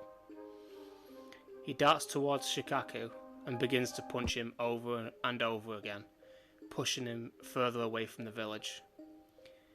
Even the ninja still in the arena can feel the shockwaves coming from every blow, and Orochimaru, Hiruzen and Jiraiya can see that the Shikaku is getting pushed back by one single floating shinobi. Jiraiya smiles, telling Hiruzen that that is Naruto. Orochimaru recognizes the name as well as the power, and tells the Sound 4 to drop the jutsu. They have to leave right now. I mean, it's a smart thing, as the Hidden Leaf now has a shinobi who can go toe to toe with the one-tailed beast, and he's currently fighting both Jiraiya and Hiruzen at the same time. Naruto sees that Gaara is asleep and he's stuck inside of Shikaku, and decides that it's time to end it. He uses most of his ki, pushes it to his feet and shoots towards Gaara, while also forming a ki blade and cutting Gaara out of the beast. Shikaku disappears as Gaara wakes up. Naruto delivers his Talk no Jutsu while flying back to the village, and Gaara tells Naruto that he sees that he was wrong, and that he is sorry for what he had done. They see Kankuro and Tamara and descend. Naruto hands over Gaara and tells them that they should get to a hospital.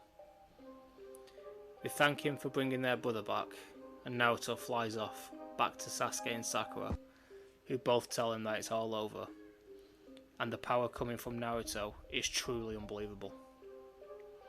Before Naruto could say anything at all, Jiraiya and the Hokage both come over and tell Team 7 that the three of them will become Chunin, and that they should be proud of what they accomplished here today. So they all go back to the Hokage's mansion, including Kakashi, and the team get their Chunin flak jackets. Overjoyed, Kakashi and Jiraiya both treat them all to ramen. After a few days, Hiruzen calls Jiraiya and Naruto to the mansion and gives them the task of finding Lady Tsunade. Not as the next Hokage, but he has noticed that the medical unit has taken a serious dip in skill and personnel lately. The newly made Chunin asks if he knows any direction to start with, and Jiraiya pipes in, saying that they should look towards any village that has a big gambling scene. Hiruzen tells them to head towards Tanzaku Town and check any villages on the way. Jiraiya and Naruto bow and leave to find the Slug Princess.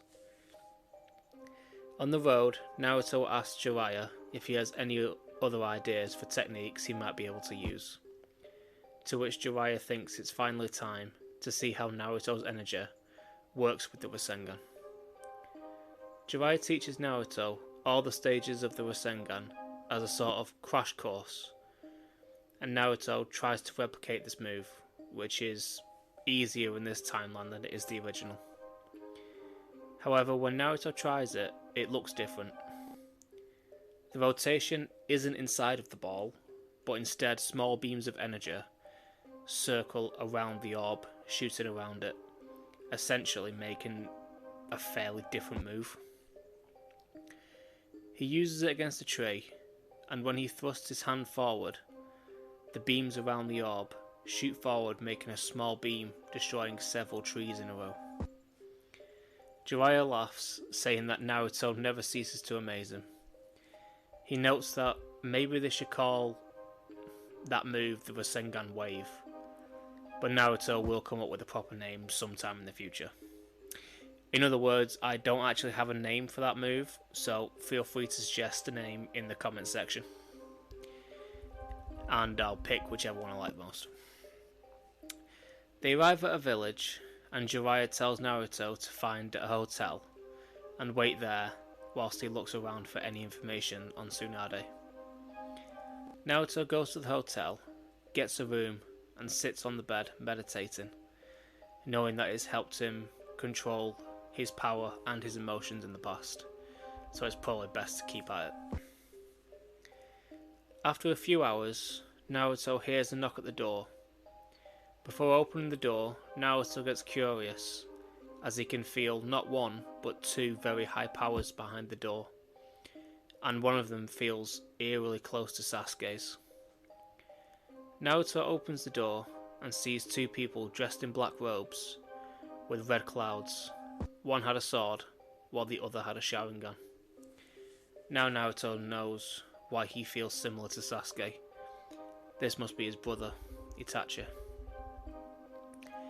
Itachi tells Naruto to come with them, and Naruto just turns around and says, "Make me." Kisame chuckles at the audacity that Naruto shows, and says, "Well, if you wish." Kisame was about to pull his sword out, but Itachi puts his arm out, signalling him to stop, as they need Naruto alive.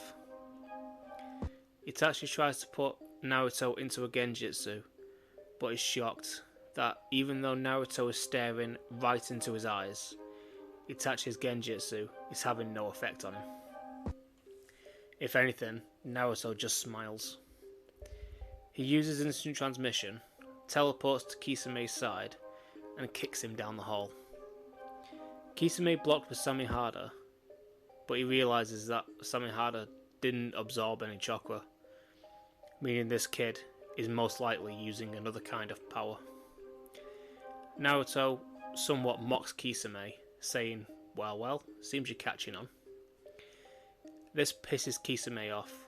He uses a shark bomb to try to incapacitate Naruto, but Naruto walks right through the technique, showing his pure power right now and scaring Kisame quite a bit. Itachi tries to hit Naruto, but he just dodges out of the way, spinning and kicking Itachi down to the other side of the hall. And at the end of the hall, Sasuke was waiting for him, with the Chidori activated, ready to kill Itachi once and for all. But Itachi bursts into crows and goes behind him. But this time, Sasuke's seen through the jutsu, unlike the original, with his 3 Tomoe Sharingan, and was able to stop Itachi from grabbing his throat and pinning him against the wall. At this point, Jiraiya turns up, telling Sasuke that he will fight Itachi with him, as he is positive that Naruto can take out Kisame. Sasuke accepts, while Naruto smiles, giving Jiraiya a thumbs up. But before going back after Kisame, something starts to bother Naruto. He can only feel one evil energy in the building, and it's coming from Kisame, not Itachi. So why is Itachi doing this, and why did he kill his clan if it's not in his nature? But Naruto was cut off by Itachi, who had ran past Naruto, using some of his chakra to amp his speed, grabbing Kisame and using Amaterasu to escape the building. Naruto keeps this thought about Itachi to himself for now, and plans to talk to Sasuke when they are on their own. Sasuke tells Naruto that Kakashi has been affected by Itachi's Genjutsu, and no one in the village can break it.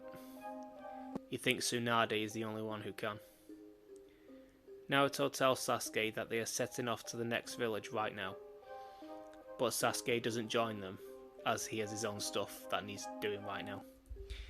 Remember, all of Team 7 are tuning at this point, so they would have certain responsibilities. Naruto and Jiraiya make it to Tanzaku Town and go to each restaurant and gambling hall that they can find, and they come up with nothing each and every time. But when they get to the very last one, Tsunade is sat there, annoyed that she just lost all her money, but not over the top drunk like she is in canon. Jiraiya and Naruto sit at the same table as Tsunade and Shizune, and explain that they have been sent by Hiruzen to ask Tsunade back to the village. Tsunade asks why, and Jiraiya tells her that after Orochimaru and the Sand Village attacked, a lot of people have been injured, and the medical corps, the way it is now, can't help everyone. Tsunade decides to have a few drinks while thinking it over. Remember, in this timeline, Hiruzen didn't use the Reaper Death Seal to seal Orochimaru's arms, so Orochimaru wouldn't have any reason to seek out Tsunade. After a few drinks, Tsunade starts talking about the Hokage position, saying that she doesn't envy the old man, and that she would never want that kind of responsibility. Naruto interjects, saying that that's good, as he's the one who's going to become the next Hokage and protect the village. Tsunade laughs at this and asks Naruto if he feels he's strong enough for that, which Jiraiya tells Tsunade that he is the one who stopped the One Tails all by himself, brimming with pride in his student. Tsunade gets curious and challenges Naruto to a friendly spar outside. If he wins, she'll give him her necklace, but if she wins, he pays for her full tab for that night before they go back to the village. Naruto accepts, getting excited about this fight. They go outside and Tsunade tells Naruto to start. Naruto rushes towards Tsunade at speeds that do impress her, but she avoids the punch and delivers one of her own, which rocks Naruto. Naruto regains himself and powers up, getting faster and stronger. He rushes Tsunade again, and this time lands a punch on her face, sending her flying into a wall. Tsunade brushes herself off, complimenting Naruto on his power, but she charges chakra into her finger and splits the floor. But she is amazed when Naruto floats above, not being affected by the tremor at all. While she was confused at how Naruto even did that, Naruto tells her that it's over. He increases his speed even more by powering up, rushes towards Tsunade and hits her on the back of the neck with a huge neck chop, knocking her out for a while. Shizune takes Tsunade back to her room and the next morning she wakes up, still remembered what happened, and asks Naruto if he was actually flying, which Naruto confirms. Amazed by this, she wonders what else he can do, to which Naruto simply says, well, you'll have to find out. Then he tells Tsunade, Shizune, and Jiraiya to grab his arm. They all do so, and the next thing they know, they are in the Hidden Leaf Village. Shizune nearly passes out due to this, but Tsunade holds her up, telling Naruto that with abilities like that, he'll become Hokage in no time. She goes to give Naruto her necklace. After all, he did win the fight, but Naruto tells her to keep it, as she told him last night that it was from her grandfather.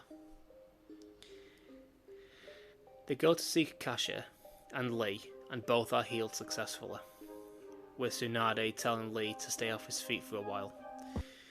We all know that's not going to happen. Sasuke then walks in the room and says to Naruto that for someone who can teleport, you sure took your time. Everyone laughs at this, and Tsunade and Jiraiya go to the Hokage mansion, while Naruto and Sasuke go to meet up with Sakura to finally have a day to themselves. A few days after Naruto and Jiraiya's mission to find Lady Tsunade, he goes to see Sasuke and tells him about what he felt from Itachi, that he had felt no malice coming from him, and his energy felt like a good person, almost like he was doing all of this against his will. Sasuke was about to call Naruto a liar, and that he was only saying that to stop Sasuke from seeking revenge. But before he says anything, he remembers that Naruto stayed back when he and Jiraiya were facing Itachi, and that for as long as he has known Naruto, he has never once lied to him. He instead asks Naruto if he could still sense his energy. Naruto closes his eyes and focuses on what Itachi's energy felt like, but he couldn't sense him, as he seems to be beyond his capabilities right now. He apologizes to Sasuke, but Sasuke tells him it's okay and that it's not his fault. Sasuke leaves to think about what Naruto had said, thinking if there was any good reason to kill the clan, planting a seed of doubt in Sasuke's mind on the nobility of his clan. Maybe the Uchiha clan needed to be stopped, and Itachi was the only one powerful enough to do it. It's at this point, in the dead of night, that Sasuke is approached by 4 shinobi, calling themselves the Sound Four.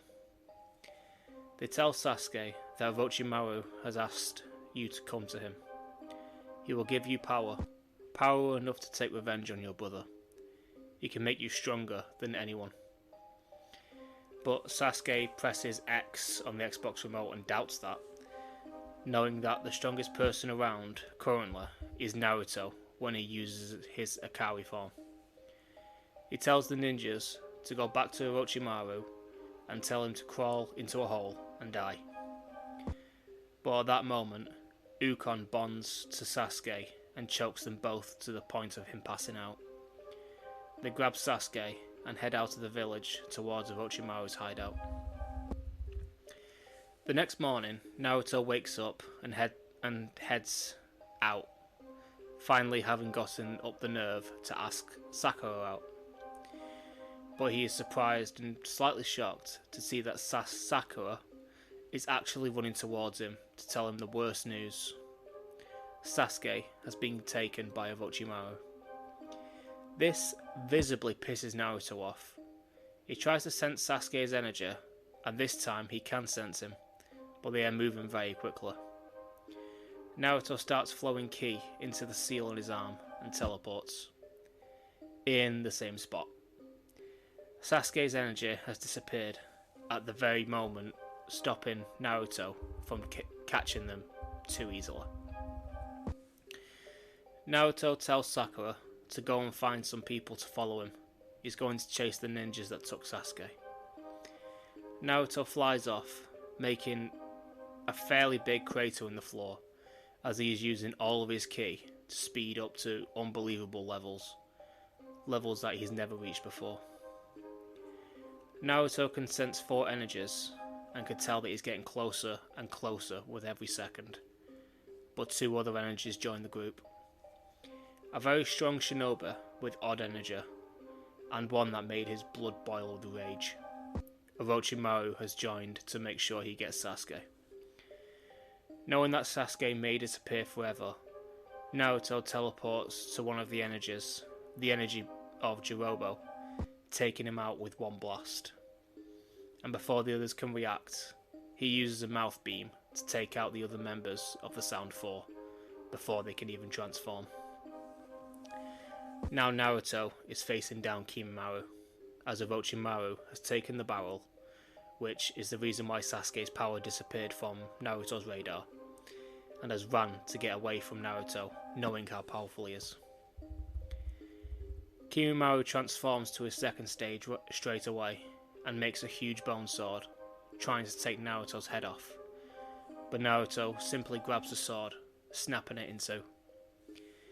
Never one to back down, Kimimaro pulls out his spine whip and wraps it around Naruto's legs to stop him from moving.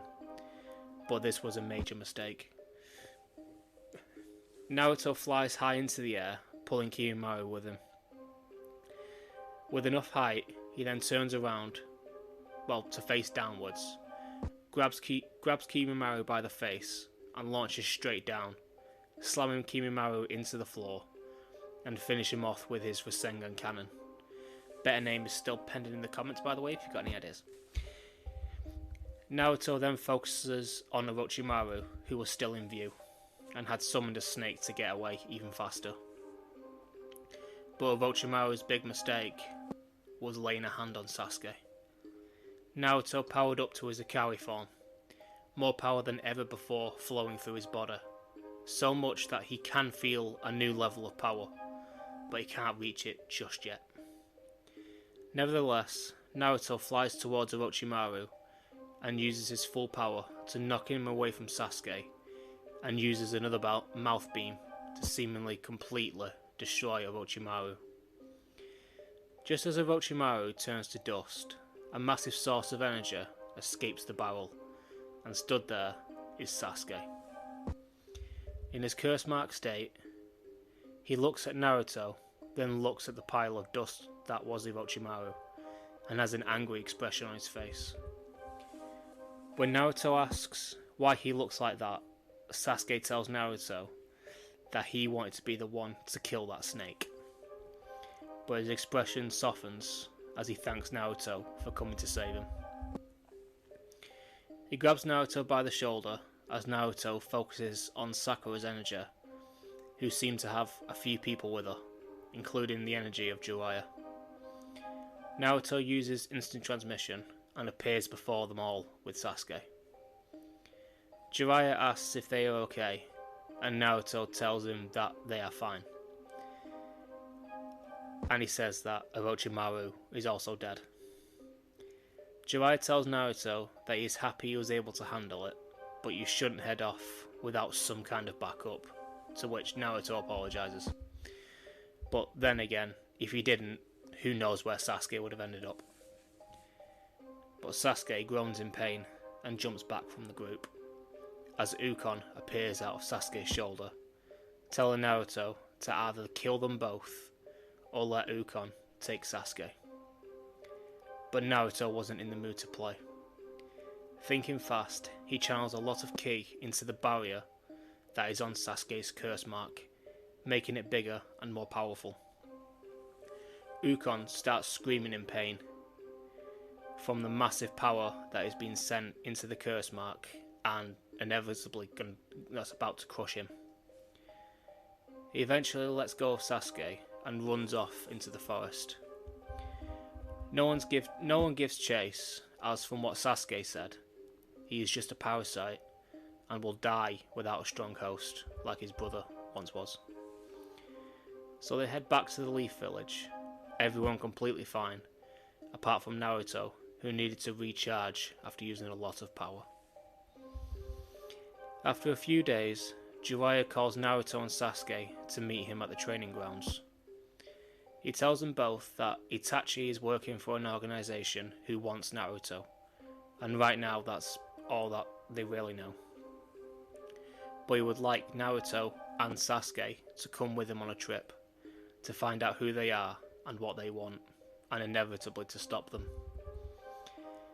Naruto turned to Sasuke, who had a genuine smile on his face, as he was thinking about what Naruto had said about Itachi's power, and he really wants to know the real reason he killed the clan.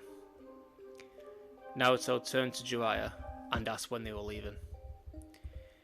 The next day, they meet at the gate, and the three of them say bye to everyone. Naruto, still quite annoyed that he couldn't ask out Sakura when he had the chance, grabs her and kisses her. After letting go, he then tells her that he wants to go out when he gets back and maybe get some ramen. Sakura blushes and tells Naruto that Sasuke is right. For someone who can move instantly, you do take your time, don't you? They all laugh again at this joke, and Naruto, Sasuke and Jiraiya head out, leaving the village. After just 1 year of harsh training with Sasuke and Jiraiya, Naruto was able to fight both of them to a standstill, and even able to slightly overpower both of them at the same time, without using his Akari form. Well, while using his Akari form. Eventually, it turned into Sasuke and Jiraiya using Naruto to further their own training, and making some very good progress, putting both of them higher in power to their canon counterparts. Sasuke is able to use all of the moves he has in canon, as well as being able to siphon a bit of the ki that is contained in the curse mark to boost his power, well, the power of his jutsu. But he can't do this all the time, as it is taxing on his body, and it does slightly weaken the barrier. Jiraiya, on the other hand, took a page out of Naruto's book and meditated quite a bit, finally becoming a perfect sage, and even creating his own powerful custom technique, which I will reveal in a later part down the line. Naruto has gotten so proficient with his ki that he can use his Akari form like his base form, and has even created some new devastating techniques himself. And I guess you can probably tell that they will be heavily DBZ influenced, because, you know, Brawler. After 2.5 years of training, the three of them have become so strong that Sasuke and Jiraiya were, I'd say, on par with Kage level, while Naruto was something that was hard to comprehend. It would be easier for them to call him a true god of shinobi, but even that was a lowball for the intense power that he has. The final test that Jiraiya had made for them is Naruto had to stay in his base form, couldn't fly, wasn't allowed to use his ki blasts, and could only use about 5% of his strength. This wasn't a test for Naruto, it was a test for Sasuke, to see if he was truly ready to face Itachi and find out the truth about his clan. Jiraiya tells them both to begin, and immediately Sasuke activates his Sharingan and starts unloading a barrage of attacks on Naruto, who dodges and blocks every single one without much effort. Naruto starts throwing punches himself, but has to hold back a lot to stay within the parameters of the test, which does bug him a bit, but he understands that the test is for Sasuke. As the fight continues, it's clear to Jiraiya that Sasuke would lose straight away against Naruto if he used even more power, but it's happy to see that Sasuke seems to be adapting fairly quickly, and does actually manage to get a punch on Naruto's face. It doesn't do much, but it was a connection. Sasuke starts fighting faster and faster, even pulling out his sword and trying to slice at Naruto. Naruto looks towards Jiraiya, who nods his head, which is a kind of signal that Naruto is allowed to use his ki to form a blade to defend against Sasuke's Kusanagi. The two of them go back and forth for what seems like hours, but Sasuke eventually uses the Shadow Clone Jutsu, making 2 clones, and one of his clones runs into the forest. The two Sasukes fight Naruto and keep him away from the third, who shoots a dragon fire jutsu into the atmosphere, forming clouds which start a storm. Naruto knows what Sasuke is planning, but with the limitations placed on him, he can't use his own abilities to stop him. So instead, he dashes at Sasuke, but the other clone gets in the way, attacking Naruto. Naruto eventually takes out the clone, but it's too late to stop Sasuke, who had already brought his hand down, launching the lightning dragon down towards Naruto.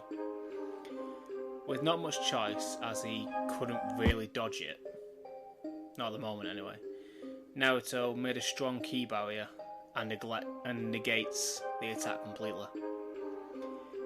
When he drops the barrier, Jiraiya stands up and says that Sasuke won the fight.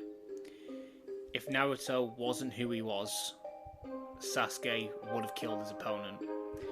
Also, Naruto did use a ki ability without Jiraiya's express permission. Sasuke laughs at the disgruntled look on Naruto's face, and Naruto does start smiling himself, as he knows that Jiraiya is completely right. Jiraiya tells them they still have time to go over the basics before going home. So the last half year was spent working on their fundamentals, like taijutsu, and trying to expand their respective energy pools. For Jiraiya and Sasuke it'd be chakra and Naruto ki. After the training is over, Jiraiya and Sasuke put their hand on Naruto's shoulder, and Naruto finds Tsunade's chakra signature, and is very happy to see that Sakura is also with her. They teleport to the Hokage's office, which surprised Shizune, but not Sakura or Tsunade, as they were both aware that today was the day the three of them were coming back.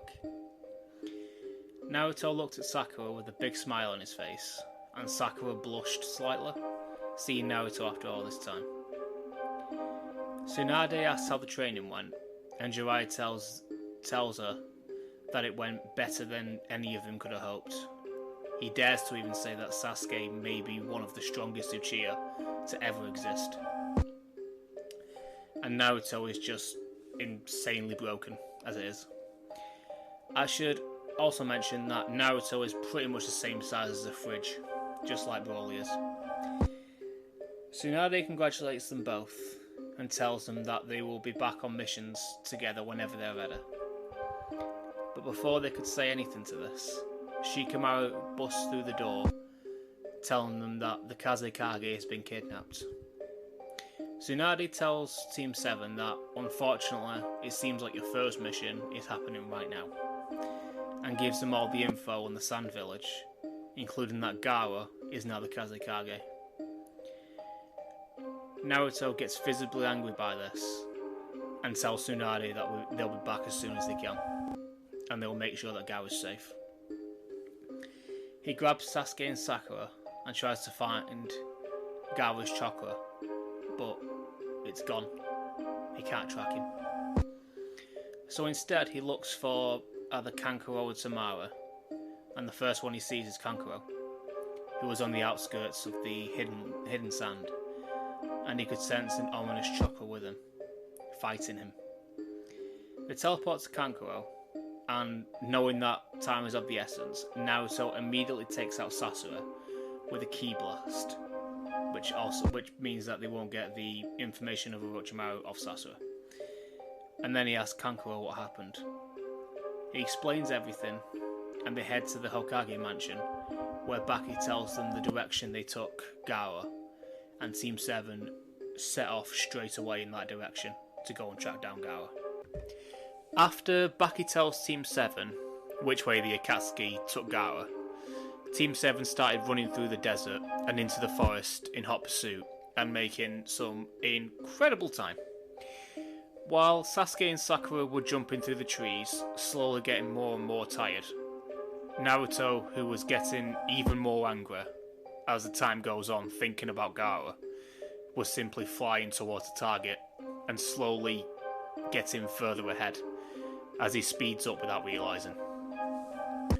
After a few hours of this, eventually Sasuke shouts to Naruto, telling him to slow down, as they need to take a breath to keep up their strength. Naruto turns around, looking absolutely enraged at the thought of stopping. He was about to yell at Sasuke to stop being weak and stop moaning, but he looks past Sasuke and notices that Sakura was panting very heavily and almost on the brink of tears, seeing Naruto so angry, and there's nothing she can do about it. Naruto descends to the ground, softening his expression and feeling somewhat guilty for putting this strain on his love interest, telling them they'll stop here for a bit before carrying on. Sasuke goes towards a stream of water, well, to get some water, and to leave Naruto and Sakura alone for a minute. After Sasuke gets a little distance away, Naruto pulls Sakura into a hug, which she welcomes completely. He then tells her that he's sorry for acting the way he is, and for possibly scaring her. But Sakura tells him not to worry, she's just upset that there's nothing she can do for him right now. He hugs tighter before letting go, smiling and telling her that he promises that they will get ramen when they get back to the village, to which Sakura chuckles slightly, saying that they better. They have a little kiss before Sasuke comes back with a bottle of water, handing it to Sakura, as you'd expect, she is quite thirsty. They stay there for about 20 to 30 minutes, and Sakura tells them that she's ready to go. So they set off again, with Naruto taking care not to get ahead, so he runs and jumps through the trees with them. Not long after, they make it to a cave with a huge boulder blocking the entrance. Sasuke takes a look at the seal and knows that they are in the right place, as that's a fairly powerful sealing jutsu. But fortunately for them, they have a very powerful shinobi with them. Naruto cocks his arm back and launches a huge punch, turning the boulder to dust and even breaking open the floor of the cave, revealing 9 figures stood on top of 2 hand statues, and in the middle of the room was Gaara on the floor, a bit beaten up but still very much alive. And most importantly, he still has about 75% of Shikaku, due to Team 7 getting there much earlier, and Sasori already being dead, weakening the extraction a considerable amount, to be fair. As Team 7 descend to the ground, 8 of the figures disappear with a deep voice telling Deidara to grab the One-Tails and escape. At this point, Deidara has already created his clay dragon and grabbed Gaara, flying out. But unfortunately for him, when he left the cave, Naruto, well, after leaving the cave that is sealed against chakra and all that, Naruto could sense him and Gaara again. So, as a way to protect Gaara, sort of, he stands there waiting for Deidara to drop his guard, which didn't take too long due to Deidara's arrogance. The moment he drops his guard, Naruto grabbed his teammates and teleported to Deidara, knocking him straight off the dragon before he could even react. Deidara smirks and then detonates the dragon, but Naruto was 1 step ahead. Back in the hidden sand, Baki told them about the boomies that came from Deidara. So, already having this knowledge, the moment Naruto hit Deidara off the dragon, he created a barrier around him, Sasuke, Sakura, and Gaara, leaving them completely unscathed from the explosion. After landing on the floor, Sakura uses her medical ninjutsu to heal Gaara's wounds, which didn't take very long, as his wounds were basically purely superficial, and Gaara slowly wakes up. Sasuke asks Naruto what they're going to do about Deidara, but Naruto asks Gaara for what he wants to do as the wrong party.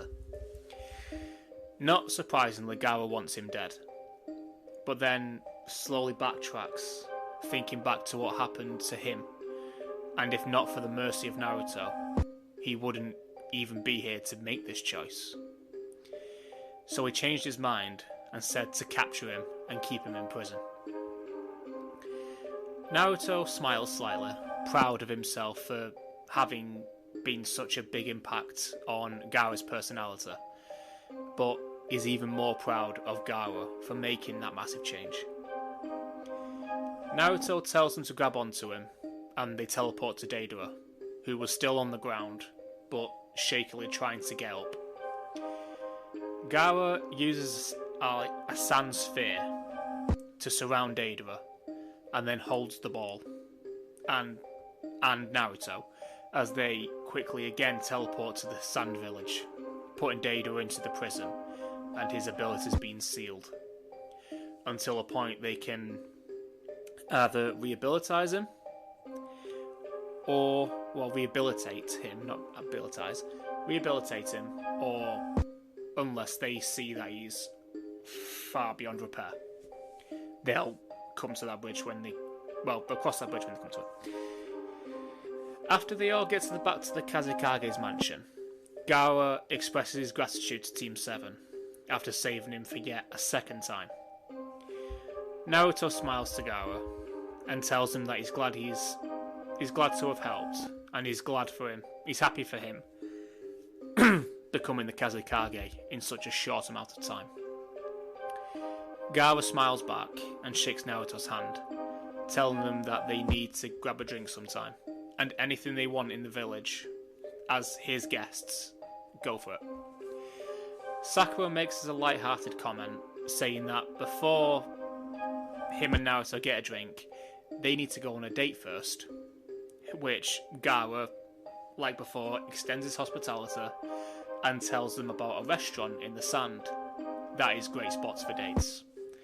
Or so he's been told.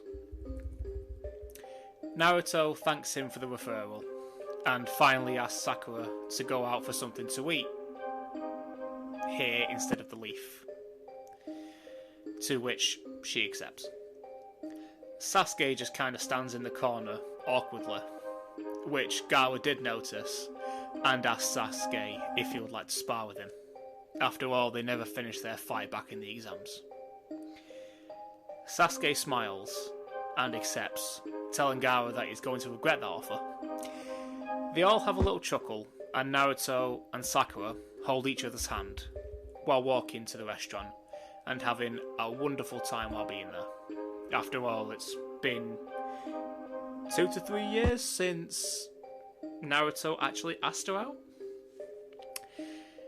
Well, it was a wonderful time, even though every now and again there was small tremors from Sasuke and Gaara's fight. After several hours catching up on everything that's happened over the past 2 to 3 years, Naruto and Sakura snog each other's face off, then go and retrieve Sasuke so they can turn in their mission. Sasuke thanks Gaara for the fight, and they both got some really good training out of it. Sasuke got a good feel for fighting a long-range opponent, and Gaara got experience fighting against a Sharingan wielder, which will help him later on in the series. As I'm guessing you can probably tell by the way the actual series goes. Team 7 teleport back to the Hokage's office and hand the mission in to Tsunade as a mission success. Tsunade tells them that she got the message from Gaara a few hours ago, and she knows why it took so long, while giving a wink to Sakura, which makes her blush, but happy, knowing she's finally firmly with Naruto now. So, after the mission, Tsunade gives them the money, because, it is a mission, and tells them they should all get some rest. After all, it's been a while for Sasuke and Naruto. They literally got back to the village, then went straight out to a mission. with all of them happily taking the offer. So they all head home to get some rest. A few weeks pass after the mission to rescue Gaara, and Team 7 are out training, as they have been doing every day since, in order to hone their skills, even though Naruto is probably the most powerful person on the planet. While training, Naruto and Sasuke hear a familiar sound of clogs on the rocks, and they both turn around, almost ecstatic to see Jiraiya again, almost looking like kids waiting for their father to come home. But their excitement quickly goes away when they see the very serious expression on his face. Naruto asks what's happened, and Jiraiya calls all three of them to the Hokage's mansion with him. Team 7 accompany Jiraiya to talk to Tsunade, and when they get there, Jiraiya tells them all what he has learned. The Akatsuki have been collecting the tailed beasts to somehow merge them together to recreate the Ten Tails. For the first time in Naruto's life, for some reason, he feels very unsettled, almost like a very horrible stomachache. Kuma is scared of becoming part of that monster again. Jiraiya continues, saying that even though they only have a piece of the One Tails and a tentacle of the 8, there is a very strong possibility that they may still be able to complete it if they ever get their hands on the Nine Tails. Sakura grabs Naruto's hand tightly, as out of everyone in the room, she is the most scared of all, as she never wants to lose Naruto. Tsunade thinks about the best way to keep the Nine Tails away from the Akatsuki, and she comes to the conclusion of having Naruto under constant watch, and everyone to undergo harsh training to get them ready for the very real possibility of the full strength of the Akatsuki descending upon Konoha. Naruto was about to argue against the decision, but Jiraiya spoke first, telling Tsunade that the best thing to do with Naruto is to take him out of the village to join Sasuke, who will be undergoing training at Mount Miyaboku to become a sage. This excites Sasuke, but also Naruto. They have both seen how strong Jiraiya is when using Sage Mode, so think of the possibility of a strong Sharingan wielder using the same techniques. Tsunade doesn't even think about this, as she knows that this is the best way to protect both Naruto and the village. Or at least she hopes. Either way, they still need to be prepared. They all go to the roof, and Tsunade addresses the entire village. She tells everyone that whatever training they are in the process of doing, they need to devote everything to it, as it's possible that the village will come under siege in the coming weeks. This scared some of the more inexperienced shinobi, but Tsunade promises that even though the threat may be great, she made a vow to protect everyone, and she will never break that oath. After this, Jiraiya weaves hand seals and uses the reverse summoning jutsu to take himself and the two boys to Mount Miyaboku to start training immediately. Luckily, the training wouldn't take nearly as long as Naruto did in the main timeline, since due to his Sharingan and already having some form of nature energy inside of him, due to the curse mark and the barrier that still existed from Naruto. Well, the one that contained Orochimaru. After a week or two, Sasuke managed to get the hang of sensing nature energy and moulding it with his own to create Sage Mode. And soon enough, orange circles appear around Sasuke's eyes. And when he opens them, his eyes were a dark orange with Tomoe surrounding his now toad-like pupils. Naruto's blood starts boiling with the need to fight Sasuke. His fighting spirit has been reignited from feeling this power coming from him. And Sasuke was all too willing to fight himself. But before they can start, Grandpa Toad notices that the curse mark on Sasuke's neck has also turned orange. He tells them both to hold off for now, and tells Naruto to get rid of the barrier that was still around the mark. Confused as to why, but trusting the old Toad, Naruto takes his ki back, and Sasuke immediately falls to the ground in pain. The old Toad quickly weaves hand signs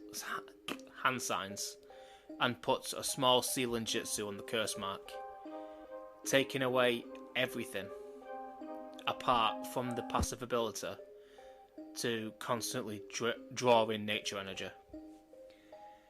Sasuke asks why he did that, and the old Toad smiles, telling Sasuke with the curse mark the way it is now, it's quite stable, Sasuke will constantly take in nature energy, and because of this, theoretically, he could remain in Sage mode for as long as he wanted to.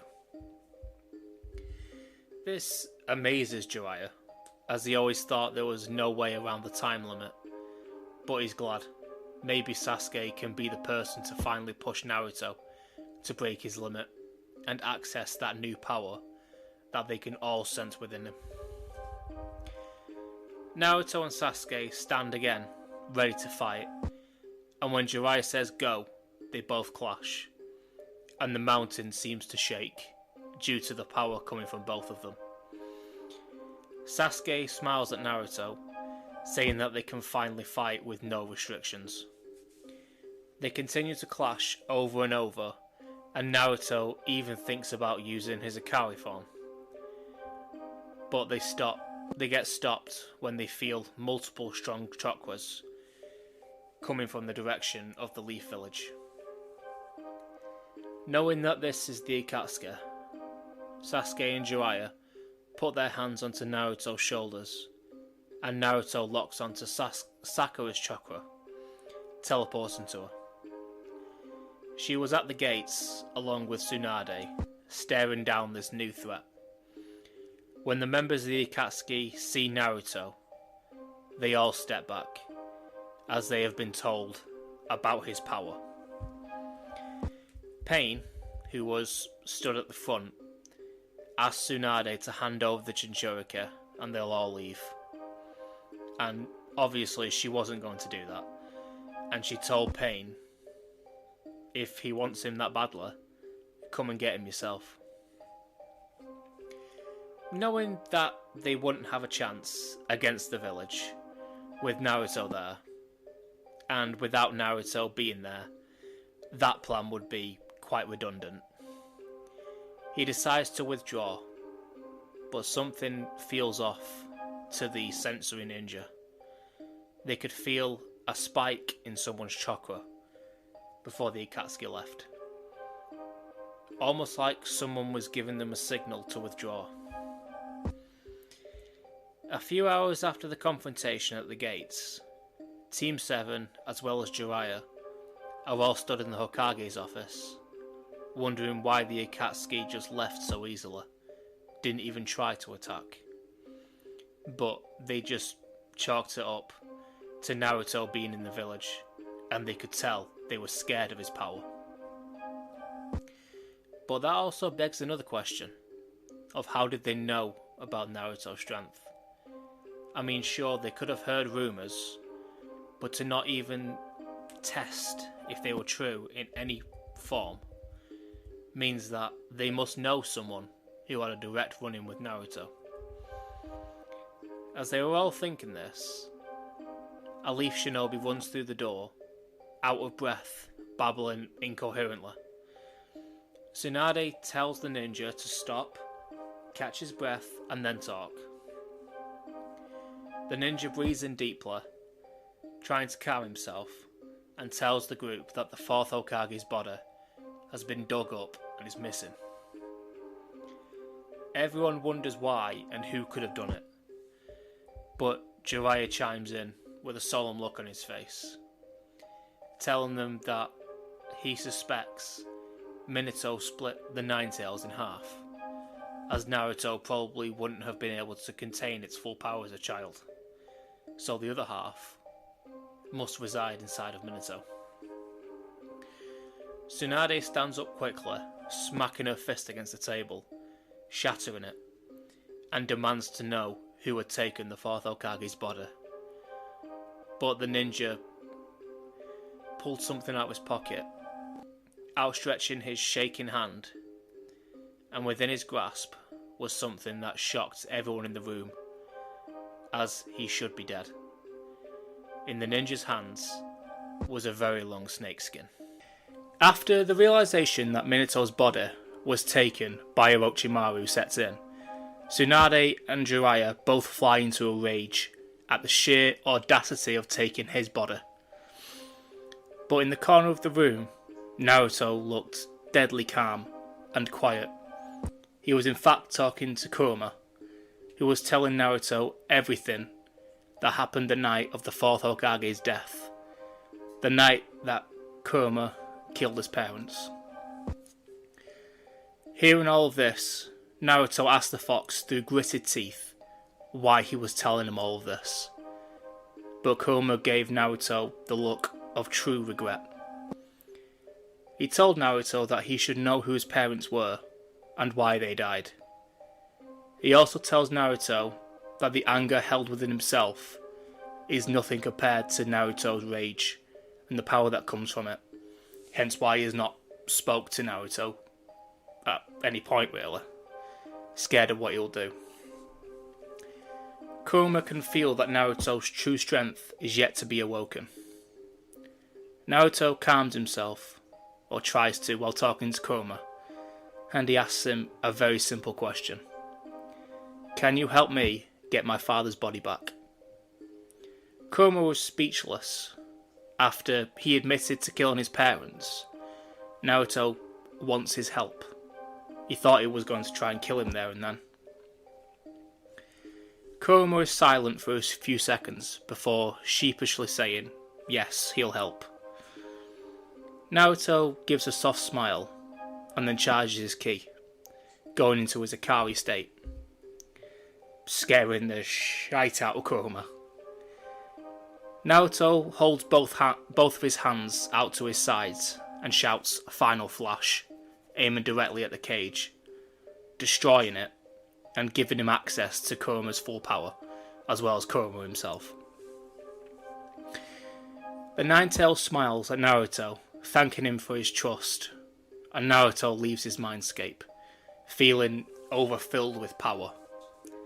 He breaks the argument that everyone's having by telling them that he's going to get his father's body back, and the help of Kurama that is being held inside of him. Sorry, apparently I can't spell help. I put held. Everyone looks shocked at this statement, and Naruto explains what happened with the Nine-Tails inside of his mind. Kurama even switches with Naruto, speaking for himself. He tells them all about what the Ten Tails truly is, and that he'll help in any way he can to somewhat redeem himself in the village's eyes. As, well, that's needed for a while. Jiraiya smiled, thinking that his student can in fact change the hearts of anyone he meets, even someone so filled with hate. Sakura grabs Naruto's hand, looking up at him with tears in her eyes after hearing about his parents, and they just share a hug that puts them both at ease. However, while this was happening, in a barren wasteland, the Akatsuki, along with Orochimaru, summoned the Gedo statue, and Orochimaru had a Shinigami mask on, doing the ritual to release the soul of Minato Namikaze. After the ritual is done, one of the pains throws Orochimaru into the King of Hell to completely restore him, healing the large cut that was now in his stomach. Orochimaru uses Edo Tensei and brings back the fourth Hokage under his control, and forces him to weave the hand seals releasing the Nine Tails from his seal and from his body. Obito puts the Nine Tails under Genjutsu, just like he did all those years ago when the fourth died the first time, and then proceeds to let the Gedo statue absorb him, recreating the Ten Tails monstrosity. The entire earth shakes due to the immense chakra that comes from the beast, as it runs around, frantically going into a rampage, taking its anger out on nearby villages and mountains. Obviously, this doesn't go unnoticed, and some of the combined forces of every village makes its way towards the unstoppable power.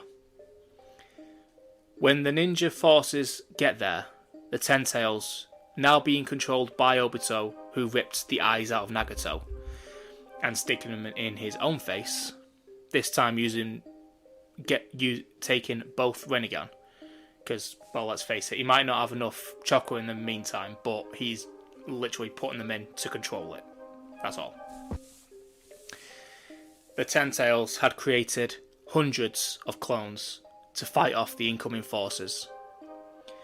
By the time Naruto, Sasuke and Sakura get to the battlefield, all they see is countless dead ninja sprawled all over the place. Blood covered every stone, and in the centre was Obito, who had turned completely white for some reason. Kurama tells Naruto that he thinks he may have become the Jinchuriki of the Ten Tails.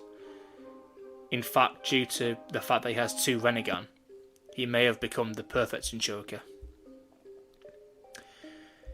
While all this goes on, Sasuke sees Itachi, who was on his last legs due to fighting and the chakra sickness in its last stages.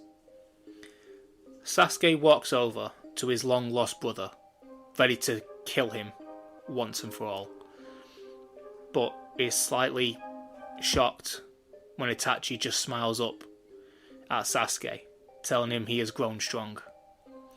He then puts Sasuke under a Genjutsu in order to stretch out time and tell him everything about the massacre, and that the person who was behind it was Danzo. All this information that gets told by Itachi changes Sasuke's thoughts on his older brother, just enough for Sasuke to think of him as family once again. Itachi pulls him out of the Genjutsu and hands him a kunai as well as his eyes. He tells Sasuke that now he knows the truth and hopefully sees him as a brother again, killing Itachi with his own hands should give him the same eyes as what he did, the Mangekyo Sharingan. And after the transformation is complete, implant Itachi's eyes into himself, he will gain the eternal Mangekyo. Sasuke, for the first time in a long time, starts crying over his brother as he plunges the kunai into his heart, finally putting that nightmare behind him. Sasuke's eyes start burning and searing with pain before morphing into the pattern of the MS. Sasuke, even though he's in a lot of pain, stumbles back to Sakura and extends his hand, showing Itachi's eyes to her. He tells her everything that Itachi said, and saying that he needs this power if he's going to put the history of the Uchiha behind him once and for all, and bring Danzo to justice. Sakura nods at the request and implants Itachi's eyes into Sasuke, once again changing the pattern into the eternal Mangekyo. He can feel the new power of his eyes flowing through him, and knowing that he'll need all the strength he can muster at this point, he draws the nature energy from the curse mark and enters Sage Mode. Team 7 stand together once more and rush in, with Sasuke and Sakura taking out the Ten-tailed clones, and Naruto going after the biggest threat on the battlefield, Obito. One by one, the clones get destroyed, and with more of the shinobi forces arriving, they were little more than pests. Naruto and Obito, however, were going back and forth in a very heated fight. Naruto's fighting spirit rising, finally finding someone who can give him a real challenge. After several hours of straight fighting, Obito gets tired of it and sees his chance at making the God Tree and using Infinite Tsukuyomi. He sees that Naruto occasionally leaves the fight to protect Sakura, so he must have a deep relationship with this woman. Obito proceeds to create a spear out of one of the Truth Seeker orbs and sends it straight towards Sakura, aiming right for her heart. Naruto sees this and rushes towards his lover to save her and manages to push her out of the way. However, he was a little bit too slow. The spear didn't go through her heart, but it did puncture through her lung, making it collapse on impact. Naruto holds Sakura as she was coughing up blood, crying over her body, cursing himself for not being able to save her. Why was he always so damn slow? But Sakura simply smiled up at Naruto, telling him that the length of someone's life doesn't matter as long as the years you have are good. And with you, Naruto, they were amazing. She thanks Naruto for all their time together before finally passing on to the Pure Lands. Everything goes quiet inside Naruto's mind, except for a low growl coming from Kurama and the faster heartbeat of Naruto.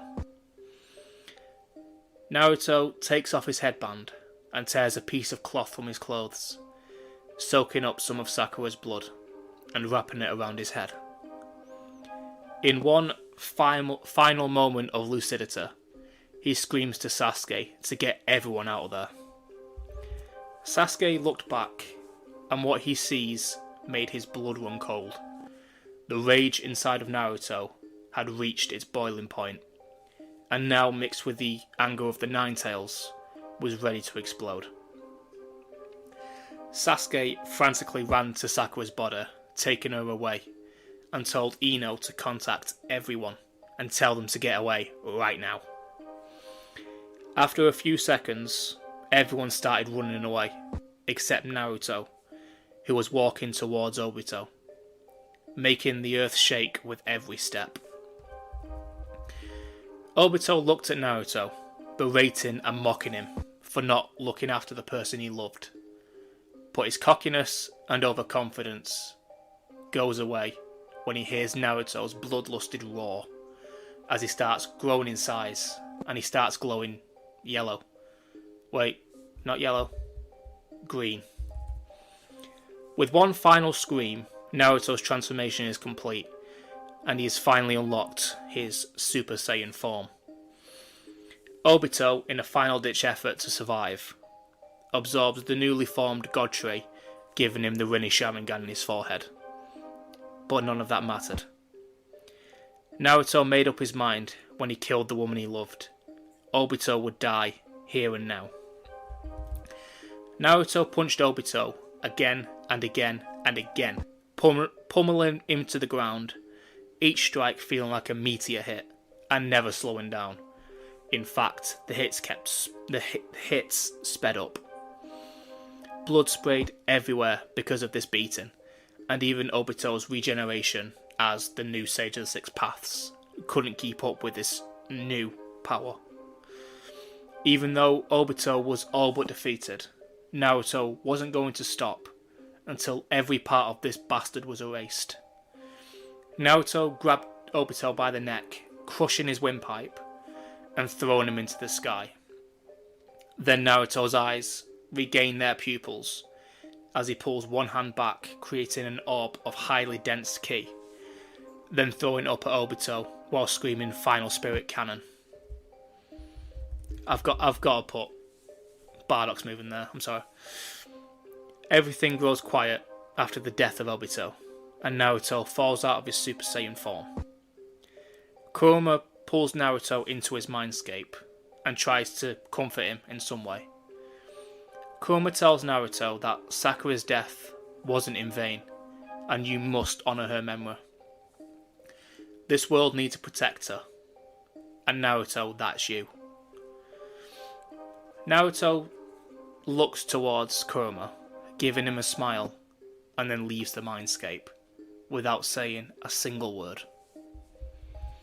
Sasuke, who was watching from the sidelines, runs towards Naruto, grabbing him as he falls to the floor, not knowing what to say, but Naruto already knows what he's thinking, and asks where Sakura is.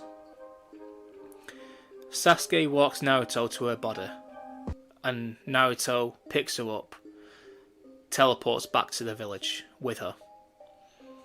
Using his ki, he blasts a hole into the ground and lies Sakura's body into it before covering it back up.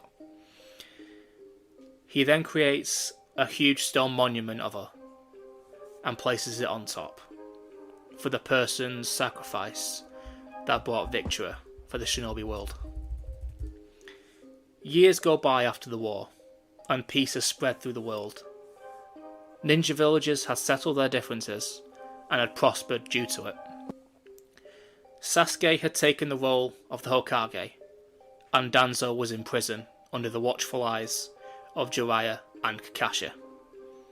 Tsunade had become the matron of the hospital, teaching all medical ninja her own techniques, and most of them learning how to use the Byakugo seal, so the 100 healing mark as well. Naruto, on the other hand, spent most of his days meditating, along with Kurama, waiting at Sakura's grave for any other threats like Obito. Every day, without fail though, Sasuke and Jiraiya would visit him, talking about their childhoods and how Naruto had brought peace to the world. And most of all, every day having a drink to Sakura's memory. Several more years pass, with everything staying the same.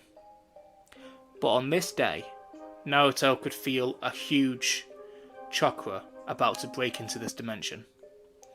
Similar to Obito's chakra, after absorbing the Ten Tails and proclaiming himself as the Sage of the Six Paths. Knowing that this is a threat, a major threat that only Naruto's been able to deal with, Naruto teleported there and forced the two intruders back through the portal. And to make sure nothing like this ever happens again, Naruto turns Super Saiyan and follows, going in the portal, ready to destroy them all, for this world and for Sakura. I hope you all enjoyed this series, and for those who have been here since the start, thank you for your support, and I'm sorry it took a while for this to come out. I'm not going to say that I'll never revisit this version of Naruto again, because there is always room for more. I mean, if you've listened to any story ever, there's always room for more. But if you like this part and this series, please consider subscribing. And if you do, make sure to hit the bell to not miss the next one. But with all that being said, I'll see you later. Bye.